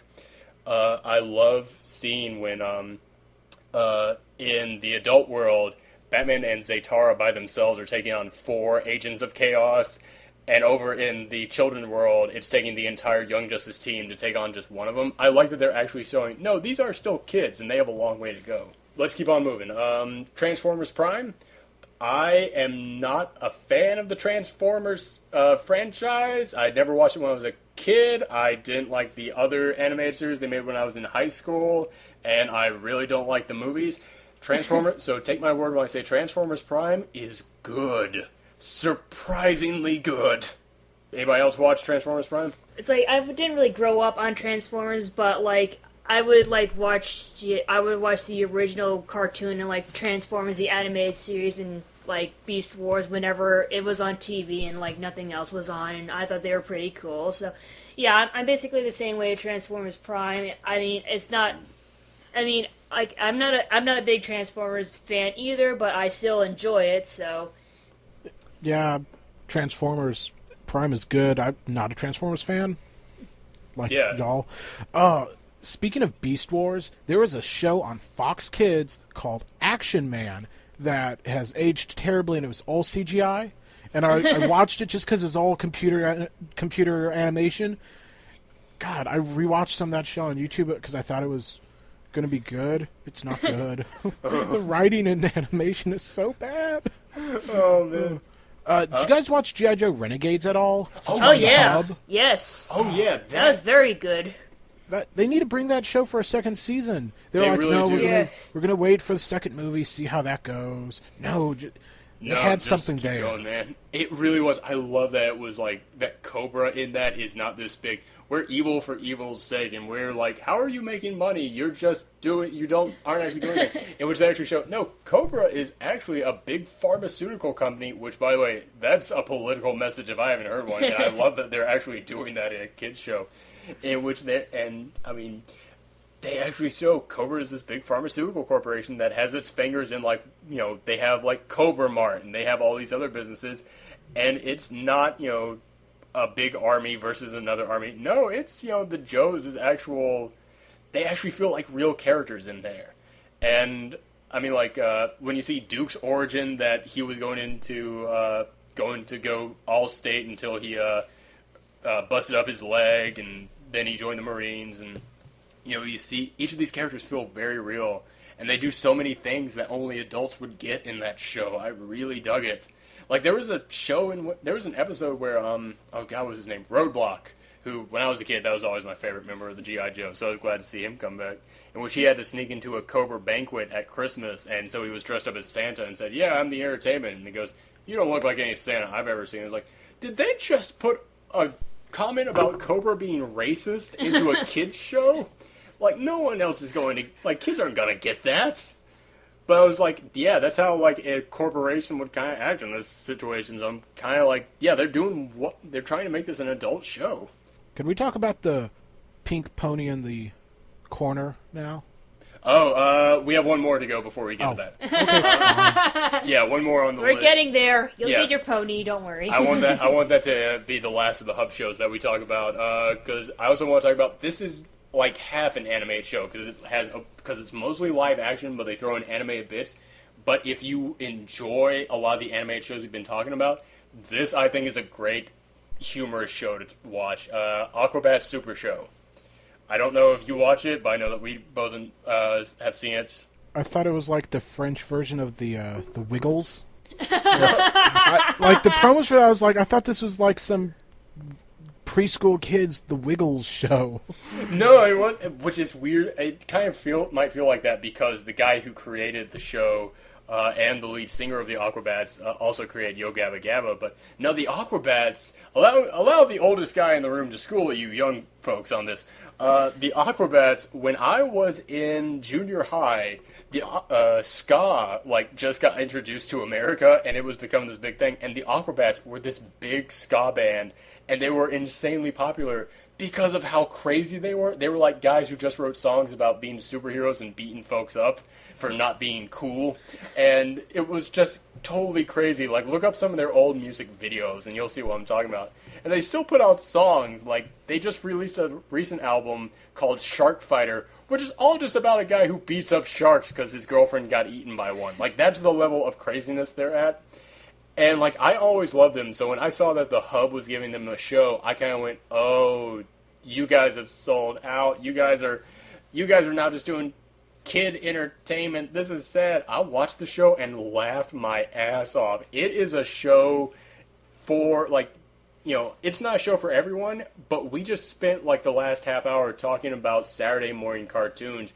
If you're an adult and you enjoy it and you're digging a lot of stuff we're saying, Aquabats Super Show is that level of just craziness to it. And, like, they know who their audience is. Because, like, they've had guest star on there twice. The guy who created Homestar Runner, for anybody who knows what that is. And they had him guest star in one episode as Strong Bad. Yes, and they've also had Weird Al Yankovic as President of the United States. And Super Magic Power Man, was that something like that? Yeah, something like this. So yeah, he also made a guest star twice. But yeah, it's one of those shows in which if you ask me why is it so great, I would not be able to describe it to you. It's just, you kind of have to watch it. It is hilarious. That sounds... I'm going to have to watch it now just because what you said sounds so stupid and insane. That is it. That is exactly why it's so great. It's just like silly, wacky, insane goofiness. It's one of those shows where if you say it's stupid, you're saying that as a compliment. Yes. Yeah, it is lots of fun. But yeah, let's go ahead and talk about My Little Pony's Friendship is Magic. This we might get into arguments about because I don't know everybody's stance. I know your stance on it. I don't know Mike's. But Mike, go ahead and give us your rundown of it. I'm only now tangentially aware of it. I heard of it and all, but I've been babysitting my cousin's kids, and they love that crap. And it's on Netflix, so I've just been putting it on and watching it. Like, the Big Lebowski shows up at one point. Yes. And, like, I can see why people like it. It's okay. It's a kid's show, and there's some funny references, but I don't get or I don't understand brony culture. But I'm not judging. That is the thing, is that I will say, is that if somebody asked me, is My Little Ponies a good show, I would say, yes, it is a good show, but, it's a kid's show. It's aimed at kids. It's a great kid's show. Or Michelle is a girl who loves cute things. It's a great show for her, too, and so that's why she enjoys it. But if you ask me, well, why do bronies enjoy it? I have no fucking idea. I do not know why so many men love that show. When you say it out loud, it sounds like they're really creeping on people. But and judging from the brony art I've seen online, that wouldn't surprise me. Because there's a lot of really disturbing pony stuff out there that bronies are really into, and it's just... And I'm like, this is a kid's show. Why do you have to do this? I mean, I understand Rule 34 that there's porn of everything out there, but that does not mean you need to shove that in my face the whole time. There are plenty of other fandoms out there with, like, dirty fan art, but I rarely see it unless I deliberately Google it or something. So why do I have to keep having this stuff in my face? It's like there's just pony porn everywhere now. It's sad. Some of the Airbender fan stuff that I come across on the Reddit that they have, and just some of that stuff's like, I feel dirty now because I like this thing. And people are just making it really creepy. Yeah, it's like, it's a good show, but the fans get a little out of hand. So my best advice is to enjoy the show and avoid the fandom as much as possible. I know there are some sane, normal fans that like the show because it's a good show that happens to be for girls, but other people of different genders and ages can also enjoy. Yeah, like, I watch it whenever you have it on. I would never have watched it ever on my own if it weren't for the fact that we live together. But I watch it when you have it on, and yeah, I enjoy it on this is a well-made program kind of thing. But, like, I do not ever go, like, I'm in the mood to watch some My Little Ponies. No, you have it on, I'm like, oh, that was a funny line. I'm going to go make a sandwich. Like, that's just kind of my attitude towards it. I will say this, though. The animation is fantastic on that show. Especially for Flash, because... It's on Flash! That is what amazes me! Oh, it really is? Yes! I thought that was just, like, the style they were going for. Well, it kind of was the style, and they just thought it would work best on Flash, I'm guessing. So. Yeah. Let's move on. Oh, yeah, what are you I was going to make some sort of snarky remark that, we know you have a Rainbow Dash doll tucked away somewhere. No, it's a Fluttershy one. Fluttershy. And she does. Which, as long as it isn't Pinkie Pie. Pinkie Pie is actually not really my favorite one because I think she's like a little too hyper for my taste. I mean, she does have funny lines every now and then, but it's like, take some Ritalin, bitch. Yep. Yeah. Oh, and by the way, to all the bronies out there, I've seen so many people in like forums say, why do people like this? And then they'll go, oh, I'll show you why. And then they just put a random clip of it from YouTube up there, which, don't get me wrong, I'm aware of the show, so I find a lot of those random clips very funny. But they're not going to. The people who don't know the show, they're going to think you're very weird for putting those posts up there. So instead, just tell people, did you ever watch Foster's Home for Imaginary Friends? It's that same kind of humor. To all the bronies out there, if you want to sell people on My Little Pony, say, did you like Foster's Home for Imaginary Friends? Okay, then you might like this. It's like, I just don't really understand why bronies feel they have to be so special because they watch a little girl's cartoon and they're full-grown men. Well, they're unemployed full-grown men. I'm a woman. I'm a girl. I watch boy cartoons. You don't see me bragging about it. Here's my theory. In all honesty, I think this is my psychological breakdown of the brony culture. I honestly believe, every little boy out there, at some point when they were a kid, they saw some really bright, colorful girl toy or girl cartoon, and they wanted to watch it or they wanted to buy it, but their parents wouldn't let them because it was like, no, that's for girls. I'm worried about what this will do to you. So now that they're an adult with their own disposable income and their own free time and their own rules, they're like, you know what? Fuck you, Mom and Dad. I'm going to watch this little girl cartoon. You know what? You're right. Because Sky Dancers, it's on Netflix. Go watch it. It's kind of bad, but it was made in the late 90s. So of course it is. Yes. That was the bright pink girly crap that I was like, they're dancing. That's kind of cool. And if you notice, the bronies only talk about the friendship is magic.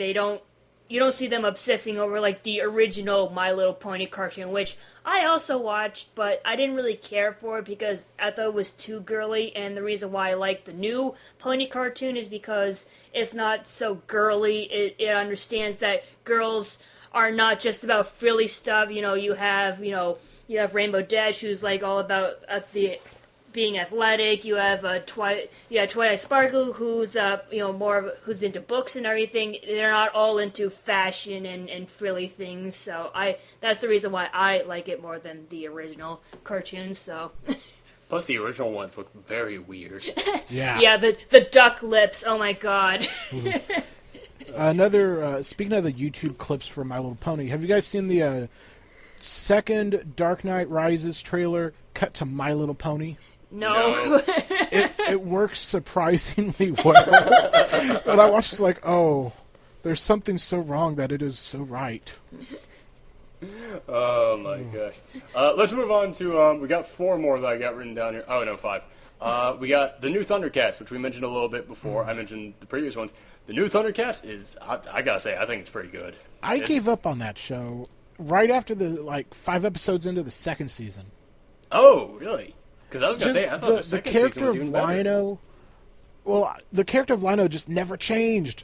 It was always like, I'm whiny because, you know what, my stepbrother is getting the girl that I kind of like, and, you know what, I'm the king. I should be right. And then he discovers himself and changes, and then next week comes around and he's back to being what he was in the first episode. It's annoying. I can understand. I can understand it. A cool world.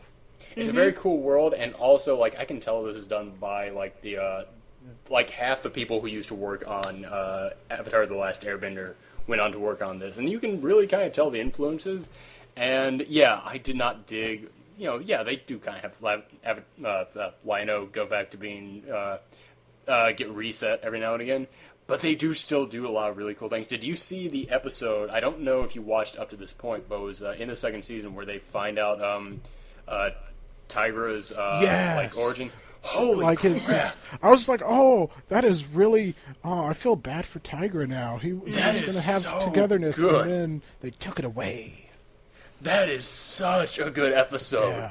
Yeah, it's like it's one of those shows in which if you were going to sell someone on that show, that'd be the episode to show them. Same goes for the one where they kill him, and then he goes in the spirit gem, and he makes the deal of, no, I just need to save my friends, and then I'm good. That's a really good one too. Yeah, they do. There's also one in the second season that's pretty good about this guy who there was a race of like technomancers, like robot people, and like this guy, in order to have his family saved, he gets turned into this giant robot monster thing, and like his family is now just nothing but souls and gems. So he's trying to find a way to put souls in robot bodies. And I was watching like, this is hardcore sci-fi stuff. This is like heavy, like if you are into really heavy science fiction stuff, that's a great episode to watch.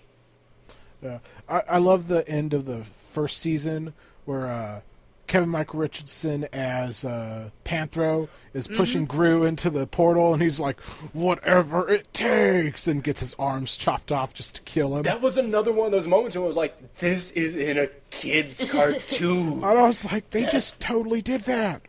Awesome. What do you think about that? And what do you think about the show, Michelle?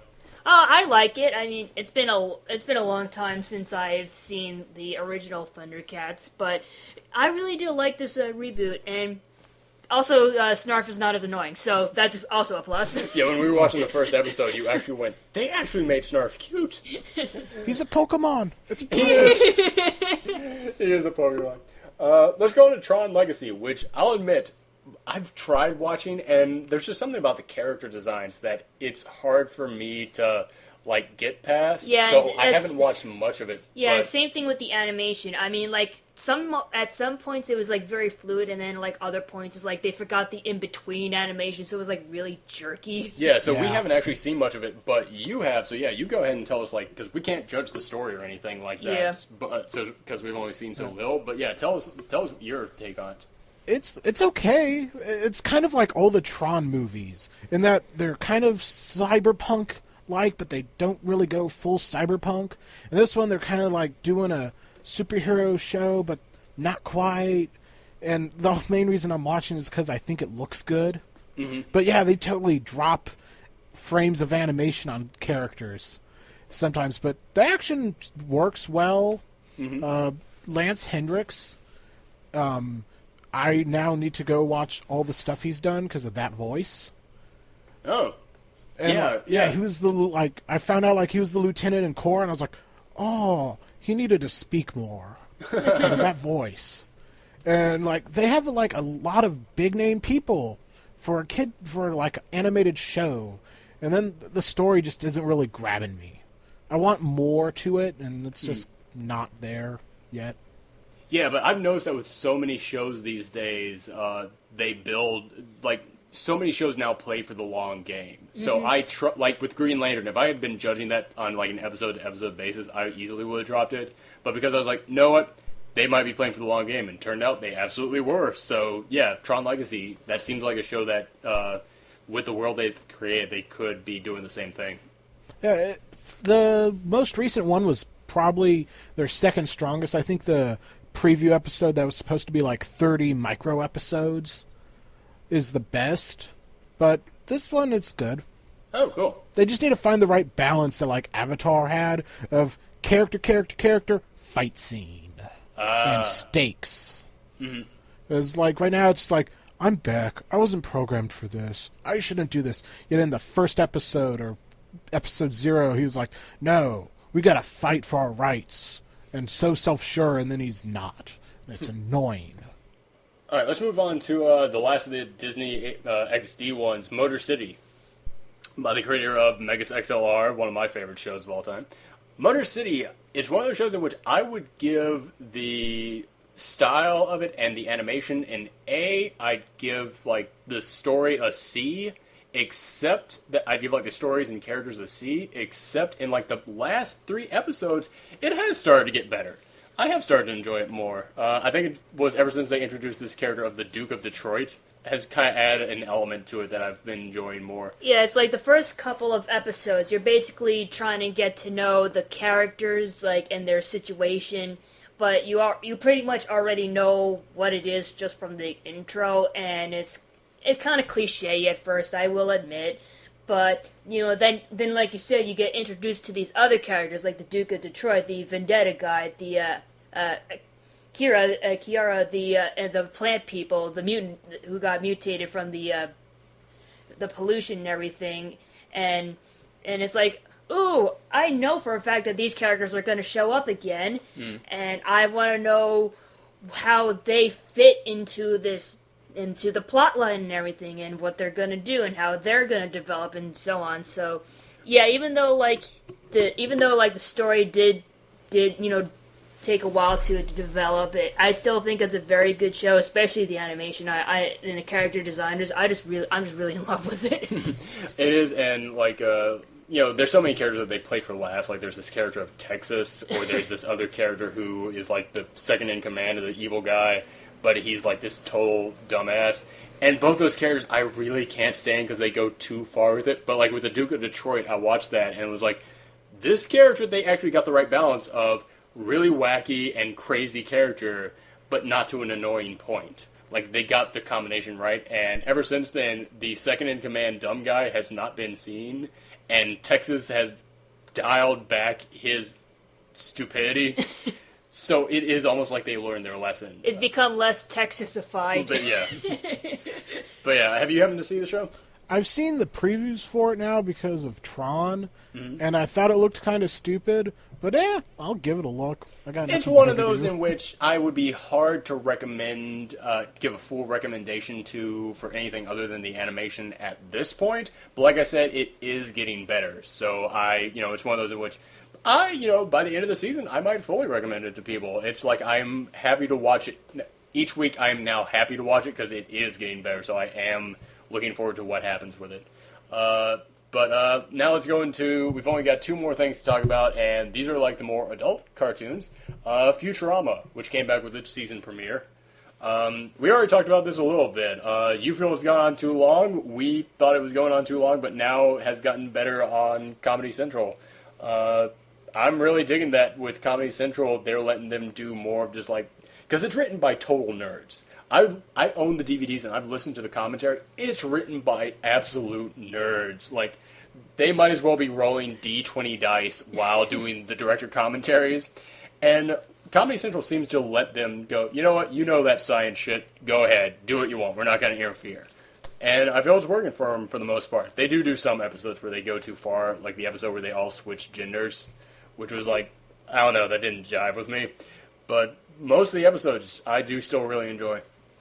I just never have gotten what's funny about it, which is a total cop-out of, like, I don't like it because I don't think it's funny. But, Well, no, I mean, comedy is, oh god, what's the phrase? Comedy is, it changes from person to person. Like, everybody digs a certain thing differently, and yeah, I mean, if it's not for you, then yeah, no one's gonna judge you for not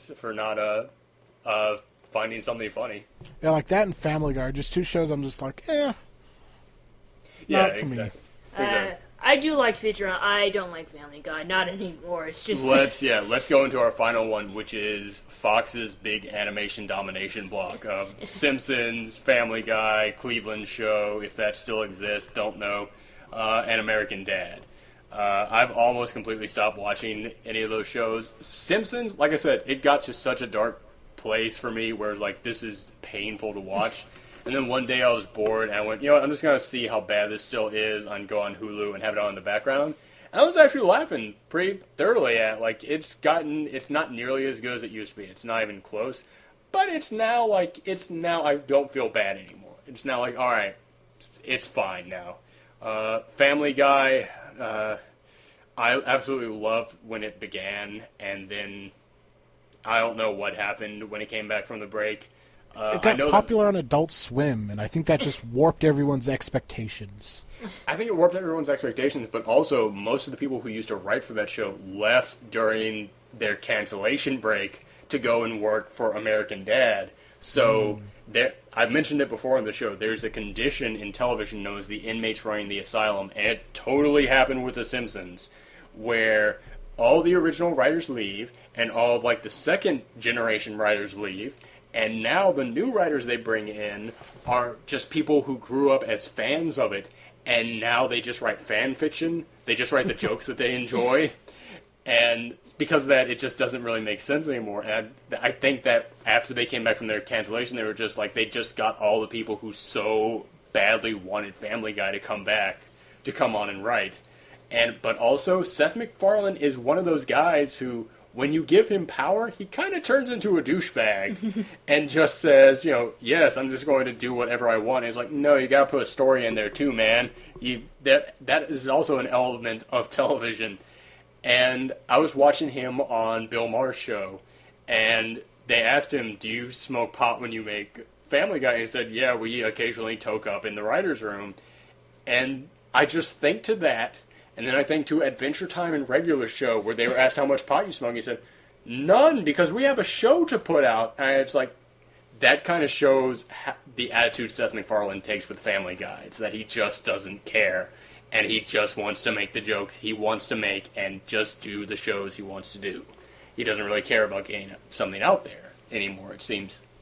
Are you interested in Ted at all? No. Ted, to me, seems, once again, just like Seth MacFarlane. Like, every single commercial I've seen for that just seems like jokes that are there by themselves and don't really go anywhere.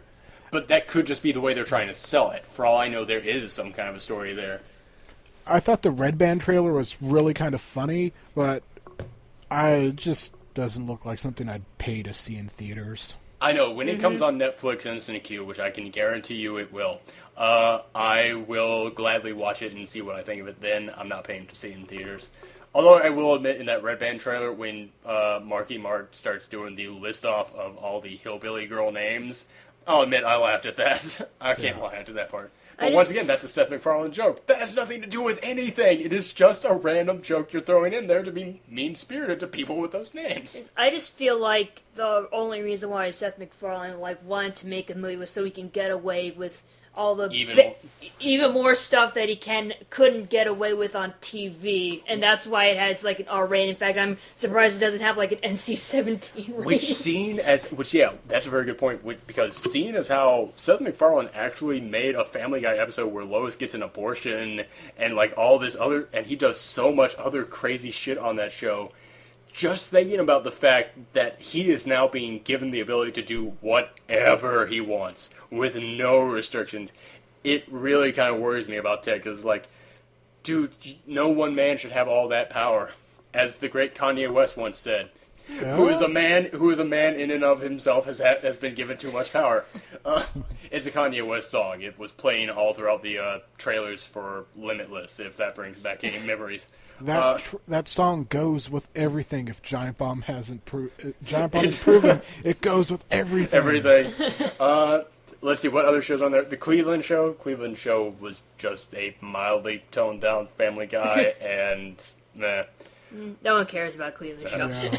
Although the last of the shows, American Dad, I will admit, huge guilty pleasure of mine. Which, one of the reasons why I really like American Dad so much is because Seth MacFarlane only does voices. He doesn't write anything on there. He just gives them money to help produce it and then comes on and does the voices. Aside from that, he leaves it alone. And to me, American Dad, it's not that good anymore. It has totally jumped the shark. But they still do episodes that I absolutely love, like the one where CeeLo Green was the voice of the hot tub in the Little Shop of Horrors parody. Which, for anybody who's seen the episode, you know what I'm talking about. For those of you who haven't, I sound like a mental patient at the moment. But it's an episode that gets the combination of really crazy jokes right. Like, they still let a story happen, but all those crazy jokes that Family Guy would say for a cutaway to something that means nothing. If American Dad's gonna do a joke like that, they do it in the episode. They have it be continuity. And they don't do it every 20 seconds. They actually, only get really super crazy when they feel it serves for the story. But, I mean, that's just me. It's definitely not as good as it used to be, but every now and again they still put out there an episode that just has me bawling, so. I have one little question. Did you guys see the trailer for the Teenage Mutant Ninja Turtles show on Nick? Multiple times through that final Legend of Korra thing. I thought it was a Lego video game. Oh my god, it does look like a Lego video game. It's like, to me, it looked like they're trying to combine the CGI of the TMNT movie back in 2000 or whatever, and the anime-esque of Teen Titans, and it just didn't mesh well at all. Michelangelo is voiced by Beast Boy. That could be what they're going for. I was just like, and now that Korra's over for a year, I have no reason to return to Nickelodeon. Oh yeah. If you'll notice, we didn't bring up a single other Nickelodeon show aside from Legend of Korra. If they somehow got Kevin Nash to voice the Shredder, I might give it a look-see just because I could make, haha, Kevin Nash didn't tear out his quad tweets.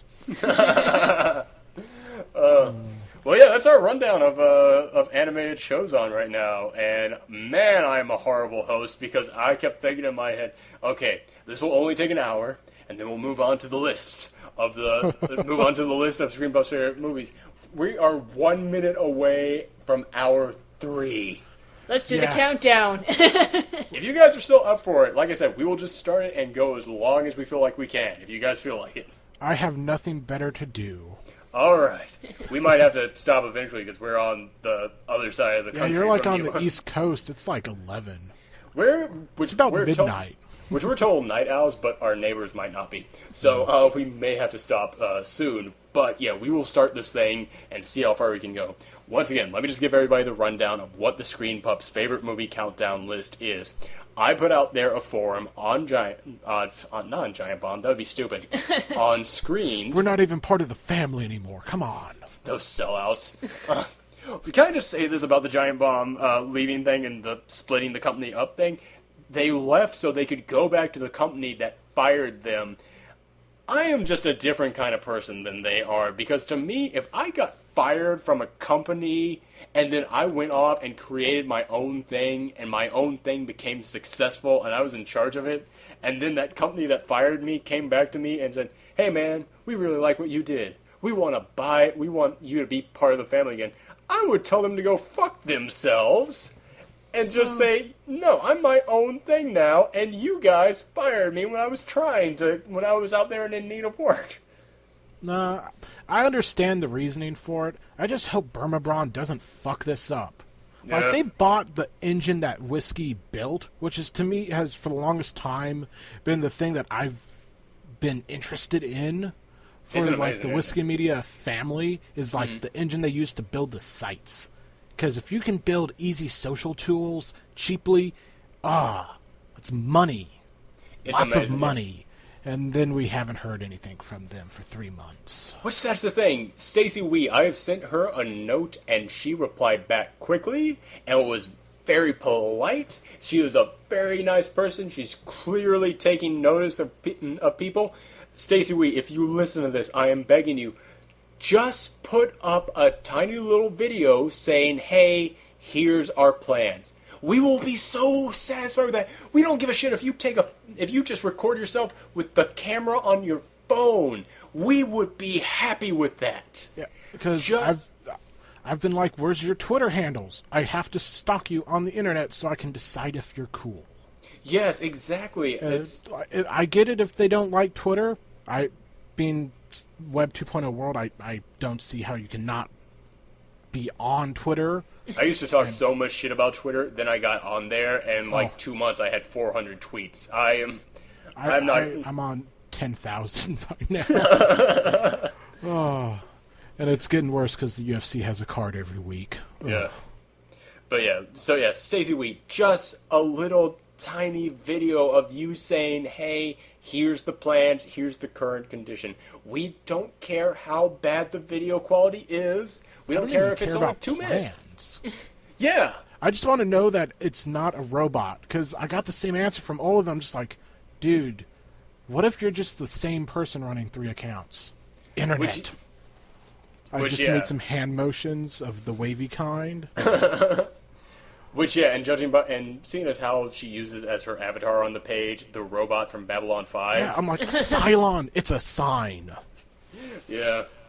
But, alright, yeah, so let's start this list. What the list is that I put out there a forum on Screened, almost a giant bomb again, on Screened, asking the members of the Screen Pup community to give us a list of either the movies you thought were the best, the movies that are your personal favorite, or both. And I would then take that list, compile them all together into one master list, and then I would do a countdown of the Screen Pup's favorite movies. And the way that I would decide which movie ranks where on the list is all the films with the least number of nominations are at the bottom, all the number of films with the most number of nominations are at the top. But then in order to break up the ties between all the films that had the same number of nominations, I would look and see what score the Screen Pups gave it when they rated it on Screened, how many stars they gave it. And then if there was still a tie, like the same movie, like 2 movies had the same number of nominations and the same score, I would then see how many people rated that movie. So then whichever movie had the most ratings would then break that tiebreaker. And then if there was still a tie, which did happen, I would then see which movie got the most handwritten reviews from the Screen Pups. And that movie would come out on top.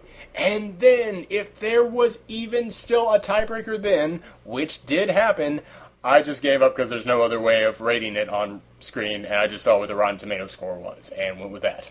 So that's it. We got 461 movies. We actually got more than that because last week I did the honorable mentions, because you have to have at least 5 ratings in order to get on the list, so all the ones that didn't got on the honorable mentions. We are going to now begin it at number 461 is scroll up, and we're just going to do this today until we get tired. Well, tireder, because we're tired already. We're just going to let you list off all the movies. We're just going to Oh yeah, let me just say, there's 2 ways that we can do this, because there's a lot of movies. I can either do it kind of like how in the lightning round, where we each say just one little quick thought about each of the movies, or I can do it in a game show format, I guess, where I just keep listing them off until one of you guys buzzes in and tells me I want to talk about that movie. Let's buzz in, but keep it quick at the same time. I agree with you on that, yes. Which a lot of these, I think we can do. I think we can keep it quick. Yeah, out of the first 50, I only want to talk about 3. Yes. All right. It's eclectic. Yes. All right. So number 461, and no, I'm not going to continue telling you the numbers. You just got to figure these ones out. Number 461, The Final Sacrifice, had a rating of 1.6 stars out of 9 people seeing it. Final Sacrifice is one of the most classic episodes of Mystery Science Theater 3000 ever, which makes me wonder if that's what the guy put it on there for. But hey, it goes to show For every movie out there, there's someone who's gonna love it. All right. Next up, Man of the Year, Looney Tunes Back in Action, Revenge of the Creature, the sequel to Creature from the Black Lagoon, Mission Impossible 2, which is a movie. Huh? I want to buzz in on that one. Okay. We talked about how Newsroom is unadulterated Sorkin. That kind of felt like John Woo just going, y'all think I just do these things. Here, I'm going to do them. I'm going to do them now. Yes. That movie made no sense, and the action wasn't even that good. Mission Impossible 2, there was a moment where a character is in disguise as another character, and then while in disguise as that other character, has a flashback to something in that character's in that character's life. That is some pretty badass technology that can do that. Alright, next up, Star Wars Episode 2, Attack of the Clones. We're trying to be nice about these movies, so I'm going to keep going. Captain Ron, one of the first times I saw breast in a movie. Last House on the Left, the remake. Not the original, the remake. Matrix Revolutions. The Fly 2, one of the grossest films I ever saw. I have a question about The Fly 2. Is it a sequel to the... Jeff Goldblum one. Oh, I didn't know they made a sequel to that. It was so, low budget, and it was about, his son, which was this now, monster fly creature. It looked like a normal child, but then it could, transform at will into this big freaking monster. It was sounds gross. Terrible. It was gross, man. It only got a rating of 2.8 from the Screened Pups, which is above half. Let's see. Next up, Ernest Saves Christmas. Multiplicity. The World Is Not Enough. Troy, which I like more than most people. I'll admit that. Star Trek 3, The Search for Spock. RoboCop 2. Ace Ventura, When Nature Calls. Let me just say, the original Ace Ventura, not on this list anywhere. The sequel is, not the original. I just want to say I was probably one of the few people who didn't like the sequel. I mean, I just thought it was, too gross. It's pretty gross, but I will also say this. I didn't realize this until I was older. Ace Ventura 2 is not a movie. Ace Ventura 2 is a selection, it's like a sketch comedy show. Because every single, place he goes is, its own scene that has nothing to do with anything else. And he does his own jokes. Which, I'll admit, I can't give it a bad rating, because I laughed at those jokes. But it's definitely funny. I did find it funny. I just thought, there were certain scenes that were a bit too gross for me. Yeah, exactly. I did laugh at those jokes. But yeah, it is such a weird movie, because each scene is its own thing. It's totally separate. But yeah. Next up, Rush Hour 2. Once again, the original Rush Hour, nowhere on this list. Is that going to be a thing, nothing but sequels? It's kind of it's a theme so far, because the original Fly is not on this list either. Nor is Creature from the Black Lagoon, not on this list. Alright, next up, Fast and Furious, Tokyo Drift. That was my favorite of the original 3 Fast and the Furious movies, actually. Really? Cool. Well, just because the second one was so terrible, really. I was Tokyo like, Drift was they the can do only good things. Fast and Furious one I've seen. Oh, what'd you think of it? Oh, it was cool, but... There were cars going through them, it's what I wanted. Let's see, The Omega Man. I really dig it. Great 1970s Charlton Heston film about him being the last man on Earth. That's always a concept I enjoy. Done very well. Tango and Cash. The Godfather Part 3. Once Upon a Time in Mexico. Napoleon Dynamite. Can I just say, I feel like Napoleon Dynamite is a bit overrated. It's one of those movies in Yes. which it's one of those movies in which it's not for me, but I'm not going to fault anyone for liking it. Yeah, I just felt... I mean, I understand why it's appealing. I just feel like it got too much... It got more credit. It got more credit than it needed. Yeah. I think it just got credit because it was so different at the time. I guess. Yeah. But it's just not for me. But once again, I'm not going to fault someone for liking it. Mars Attacks. The Matrix Reloaded. Star Wars Episode 3, Revenge of the Sith. Anakin. The Witcher. Oh. Anakin. Anakin, you're breaking my heart. That's all. The Witches, Innocent Blood, Adventures of Milo and Otis. Let me point something out here. Innocent Blood and Adventures of Milo and Otis both have a 3.3 rating with 8 people voting on it. So it was one of those ones where I had to go to the reviews, see how many people typed out a written review for a tiebreaker. Innocent Blood had no written reviews. Adventures of Milo and Otis had 1 written review, and the person hated it. gave it only 1 star, and he hated it so much, that's why he wrote the review. But because he hated it so much, it technically, thanks to my rating standards, it bumped it up higher on this list because of how much he hated it. Why did the person say he hated it? I only skimmed it, but it was because of just bad acting on the animals' parts, I guess. I think it was.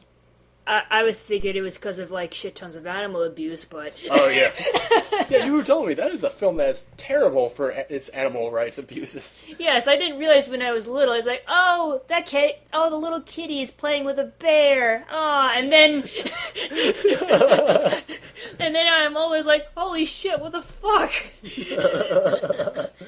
Let's see. Next up, Conquest of the Planet of the Apes. I know this is Lit Rock's favorite one of the Planet of the Apes films. Go and listen to my second episode of Speak Screen Pups Speak to hear him talk about it. This is weird. I didn't even notice this happened. Next up, Beneath the Planet of the Apes, where Charlton Heston blows the planet up with a nuclear bomb because he said, fine, I will be in a sequel to this movie, but I don't want to be in any other one, so you have to give me a script that guarantees I will not return. So they blow the planet up. You maniac, he blew it up. Let's see. Hard Target, Across the Universe. I want to speak on that, the Across the Universe one. Mm-hmm.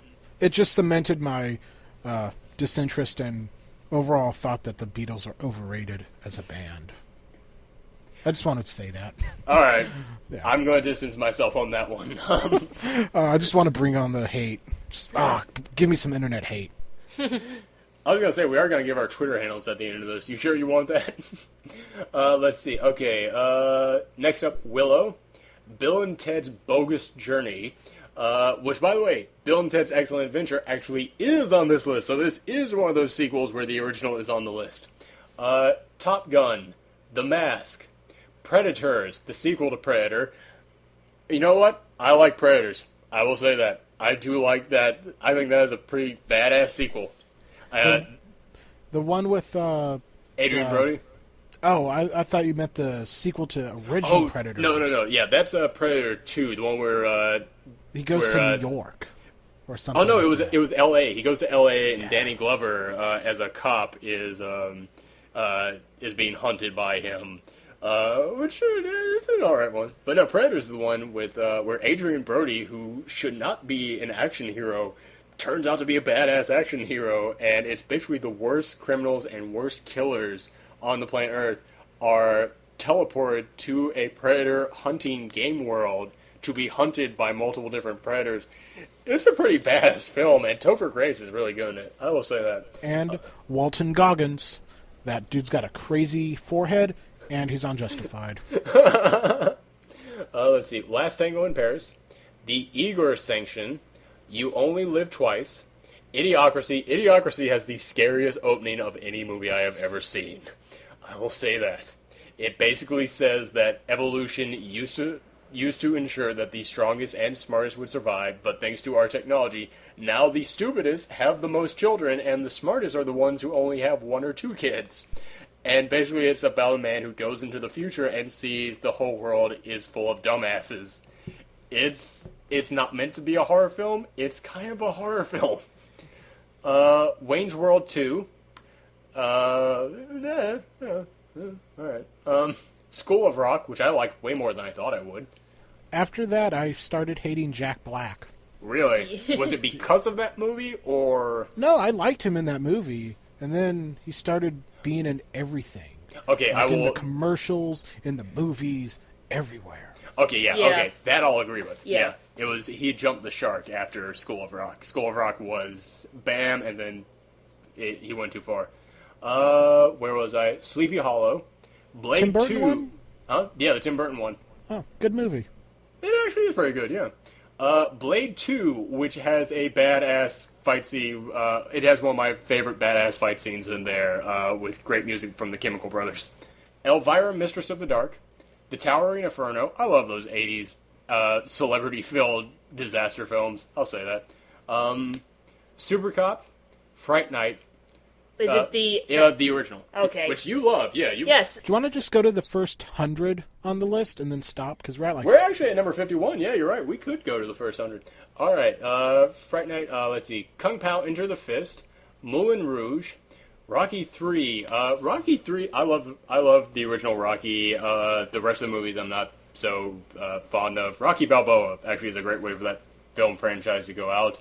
Rocky 3 to me, I didn't absolutely love it, but I really dug what they were trying to do, where they said now that Rocky is a success, he has gotten soft. He lost what he is as a person, lost what made him a fighter, and now you've got Clubber Lang, who is nothing but what made Rocky a fighter, nothing but like a man built from hard times on the street, and had no success, didn't even have an Adrian of his own, and basically turned into a villain. I dug what they were doing in that one. I didn't, and also, I love whenever they have the former rival and former antagonist become the trainer and teach the protagonist all their tricks. Except that it was, they basically flat out said, Rocky, I gotta teach you how to fight like a black man. Which was, I don't know, maybe back in the 70s it would have been fine, but like to me it was like, this is just kind of racist. This is weird. Is this the one where he gets the brain damage and has to train people now and loses all his money after the Russia one? No, that was Rocky 5. Rocky 4 was the Russia one, which that's where he basically turned into a superhero and stopped communism. Which the one joke from The Simpsons that is really applicable is like the Rocky movies taught everyone basic Roman numerals. Yes. I just want to go back to Moulin Rouge and just say I really do not like that movie. Really? Why? They bastardize all the songs. There is little to no plot. I do appreciate the effects, the art, and everything, like the costumes and like designs and everything. But that's really all it has going for it, and that I really don't think that's a good enough reason why that more style than substance. Yeah. Yeah. That's like every Baz Luhrmann movie. It's just that, like, all my friends are obsessed with it and they love it, and it's like, what the hell's wrong with you guys? There's nothing there. It's just, if I wanted to see if I want to see a beautiful set full of nonsense, I could just watch a music video, which it pretty much was. There's, like, no point in having a story. It's just people singing poorly redone songs. It's the Glee of movies. Oh, no, wait, there is a Glee of movies. Yeah, that's coming out. It's called Pitch Perfect. Oh, I thought it was... actually, there's so many other movies I could have used for that joke. Let's keep going. Equilibrium? No, we skipped over Rambo. Oh, yeah, you're right. After Rocky 3, there's Rambo, Equilibrium, Lord of War, Crank 2 High Voltage, which is just pure nuts and craziness.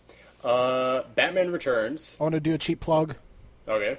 Go read Batman Returns, one of my blogs where I wrote about it and decided it's not a good movie. That's the thing, is that Tim Burton read like one comic of Batman and said, okay, I think I got it. Oh, man. No. Just too many people. But, like, Danny DeVito was really good in it. But yeah, he was. Michelle Pfeiffer still scares me to this day. Let's see. Independence Day. Bucket of Blood. Ernest Goes to Jail. I can't remember. Is that the one where Ernest like turns into Magneto at the end and he gets like electric magnetic powers from being in the electric chair? I don't know, but yes. I'm just amazed that there's like two Ernest movies on Are this. both from the same person. The same person put both on there. Play Misty for me. This was Clint Eastwood's first job as a director. It's a movie about a disc jockey who has this woman keep calling him up, asking him to play Misty for her. Then he ends up meeting her at a bar, and they hook up and have sex. And then he says, well, I'm in a long-distance relationship, so how about we just keep fucking every now and again? And she's like, okay, that's fine. But then she turns psycho and goes totally crazy. And here's the thing, there have been other movies like this. In fact, this actually kicked off, this was one of those first movies like this. This actually kicked off several films after that, that kind of followed the same formula. But I couldn't put this movie on my list because all those other movies that followed it, in my opinion, were a little bit better. Because in this film, okay, we've all kind of fallen for a girl because she was very pretty or was amazing in the sack, but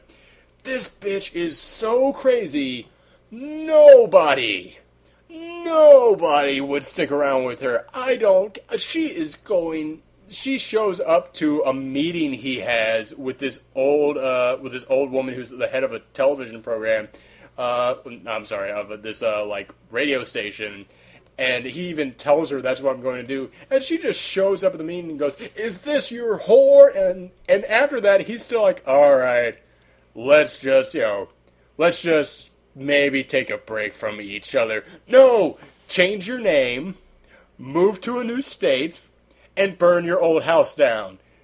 Because there is nothing redeemable about this lady. I don't care how crazy she is in the sack," which is kind of what's implying the whole reason why he's sticking around with her. Was this the movie that I heard a shit ton of screaming from when I was in the other room? Yes, it was. Because this lady screamed so much, I don't think she ever worked again because she could not talk. Actually, I'm kidding. She actually had a long career after this. But let's keep going. The Ref, Lady Hawk, Paris Je t'aime, which is a very interesting film. Yeah, go. I am someone who doesn't like romance movies, even though I was just like, yeah, cartoon characters and relationships, go. I hate romance movies. I kind of like rom-coms a bit, but like Paris Je t'aime, it melted my cold heart. It was just so good and cute. It's one of my Everyone sister's just needs to favorite see films. this movie. Yeah. I'll admit I have yet to see it, but it is one of my sister's favorite films. She was the first person to recommend it to me. Yeah, it's so good. And it's just handled good. Go watch it. Nice. Let's see. Rec 2. I will admit, I'm the guy who put Rec 2 on this list. I'm the asshole who thinks Rec 2 is better than Rec. I still really like Rec. I do. I honestly do. But I love Rec 2. And one of the reasons why is because I like zombie films, and Rec 2, they go to such a different place with it. They took such a unique turn on a zombie film where they say, no, it's not a zombie. This is a possession exorcist demon film. And all these zombies, it's not like a zombie plague going around. These people are all like a part of this big demon creature thing. And it is really impressive to see it done like that, but also I put it on this list because whenever I hear people say they could never make a good video game movie, I point to Rec 2.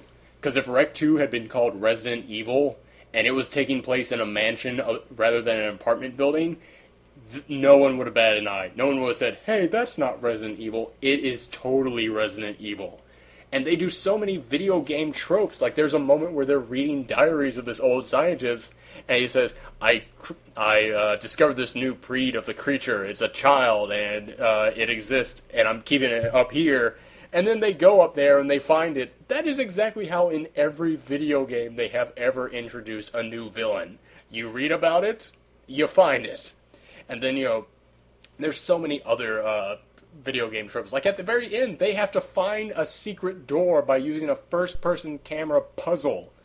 It is to anyone who says a video game movie can't be made, Rec 2 is a good film, and it is a video game movie, even though it's not based on a video game. Do they end it with rocket launchers? Do they end it with rocket launchers? That's my one complaint about the film. That's why I can't give it a full 5 stars. Sound of Music. Screw. Because of the English remake of Girl with the Dragon Tattoo, I like to think that The Sound of Music is in the same shared universe. Ooh. I will definitely go behind that. I like that. Let's see. Scrooged. A fantastic retelling of A Christmas Carol. There's actually a Screen Besties on. Go watch that. Darkman, Training Day, Highlander, Rocky 4. We already talked about that. That's the one where he turns into a superhero and beats up the cyborg Russian. Teenage Mutant Ninja Turtles. Happy Gilmore. I'll admit, Happy Gilmore is the only Adam Sandler film I still kind of enjoy. I'll say that. Is it only because of the fight with Bob? No, it's not only because of that, but I do enjoy that. I still like Billy Madison. Billy Madison's not bad. I still kind of enjoy Billy Madison. Let's see. Gremlins.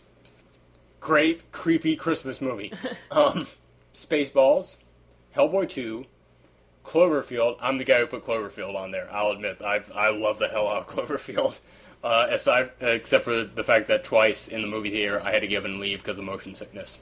But But yeah, that to me is, in a way, Cloverfield to me shows how now in today's culture, with all the internet advertising and all the long series of trailers that come out a year before the movie, how you should introduce a monster.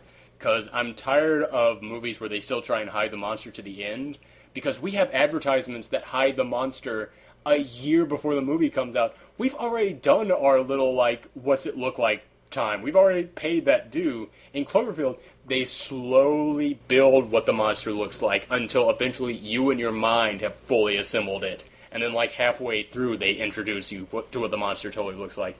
And, yeah, at the time when I saw it, I was living in Brooklyn, and as soon as I got out of the theater, I just looked across the river at New York, and I was like, fuck, man, I'm not going over there.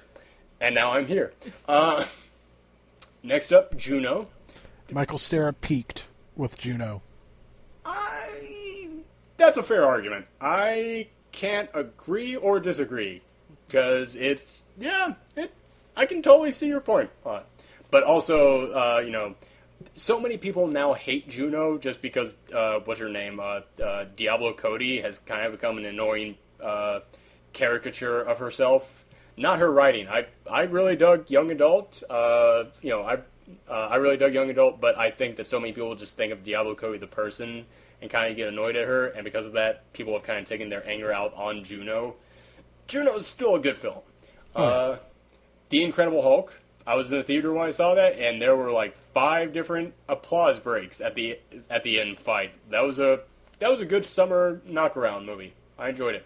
Harry Potter and the Goblet of Fire. Interesting fact, this is the only Harry Potter movie on this list. Wow. Okay, that's wrong. Okay. That is wrong. I mean, Community, you did it wrong. Prisoner of Azkaban. That's the one Where's Harry that? Potter movie? Where's Azkaban? Yes. Where's that last one that everybody loves so much? The two-parter, and which part? I'd say the second part. Let's see. Bug flying in front of my face. I like that movie. Yeah. I give it 4 stars.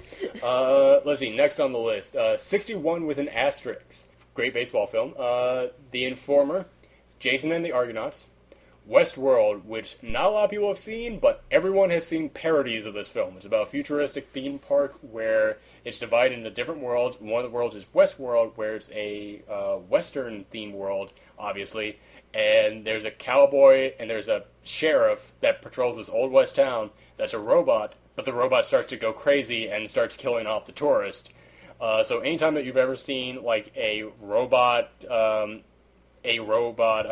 theme park go crazy kind of a parody, which there's more of those out there than you think, that's what they're parodying. Frankenstein, Roadhouse. God, who's the guy from Patrick Swayze. Dirty? Yeah, Patrick Swayze and Sam Elliott. You can't go wrong with that. Mm-hmm. Sam Elliott, truly one of America's great treasures. That's true. He is. He really is. He's the guy from Law and Order, by the way, just so I'm making sure that I'm thinking of the right guy. Sam Elliott? No, you're thinking of the guy who ran for president. Sam Elliott is the guy you see in all those Western movies. Oh, yes. Okay. Like, when you think of Western movies, you think of him. Right. Okay. Let's see. Irreversible. Charlie Wilson's War. That was one of mine. I put that one on there. Charlie Wilson's War. I love the hell out of that movie. That is great Aaron Sorkin writing. That is great dialogue. And such hilarious performances by Tom Hanks and Philip Seymour Hoffman. And it's one of the few movies out there where I really absolutely love Julia Roberts. I'm not one of those, I'm not against Julia Roberts, but I've never been the biggest fan. She plays a great character in here. What About Bob? Cinderella Man. The Adventures of Buckaroo Banzai Across the Eighth Dimension. I talked about this on a previous episode, but they were trying to create an American Doctor Who. I liked the idea of what they were going for, just need better execution. Bubba Hotep, Time Bandits, Layer Cake, Star Trek IV: The Voyage Home, Boondock Saints, Kingdom of Heaven, which yeah. Kingdom of Heaven director's cut or Kingdom of Heaven theatrical cut? Thank you for bringing that up. Director's cut. Good. Okay, so you've seen that too, because Rockin' Kimosabi was on last week, and he talked about how he thought the original version of Kingdom Heaven was pretty meh, but absolutely loved the director's cut. In fact, this was his nomination. I've seen the director's cut. My dad likes the movie, and he's only seen the theatrical cut. And I keep trying to show him the director's cut because I'm like, it's a better movie in every way possible. Haven't succeeded yet. Yeah, such a good movie. Example of, hey, director cuts. Sometimes they're better, and not just a cash grab. Yes. Let's see. And lastly, 100. Actually it's number 360, but it's the 100th movie we've listed off. Interview with a Vampire. Anybody seen that one? Yes. It turned me into an Anne Rice fan for a little while. Nice. Overall, solid movie. Tom Cruise, one of my more favorite roles he's done. Yeah, that was a good... Brad Pitt has dreamy eyes. All right. That was Little Kristen Stewart, though, creeps me out. Don't you mean, oh god, what was her name? Not Kristen Stewart. Oh, Kirsten Dunst. Thank you. Kristen Stewart is just so associated with vampires at this point. But yeah, all right, that's it. That was all for the list. And we were at the 3.5 hour mark. Quickly plug everything. Yeah, all right, everybody, just give your plugs. Michelle, list off your website and your Twitter account. Well, my Twitter account is Miss Scribbles. That's MISS underscore SKRIBBLEZ, and toonscribbles.com is my website. That's TONSKRIBBLEZ.com. My Twitter account is The Obscure Fan, because someone already took just Obscure Fan, and whoever you are, I will fight you for that name. Mike? It's just Mazz, M-A-Z-Z-M. Tweet about MMA and what I wear to school every day. Nice. All right. This was a great long episode that proves that I have no way of controlling the length of these things. That is a pipe dream at this point. We are going to get something to drink. This was fun. This was Thank you for having me, man. It was nice having you. This was a great episode. We got to have you back on again. Cool. But yeah, until then, Screen Pups official sign off to come later. See ya. Bye.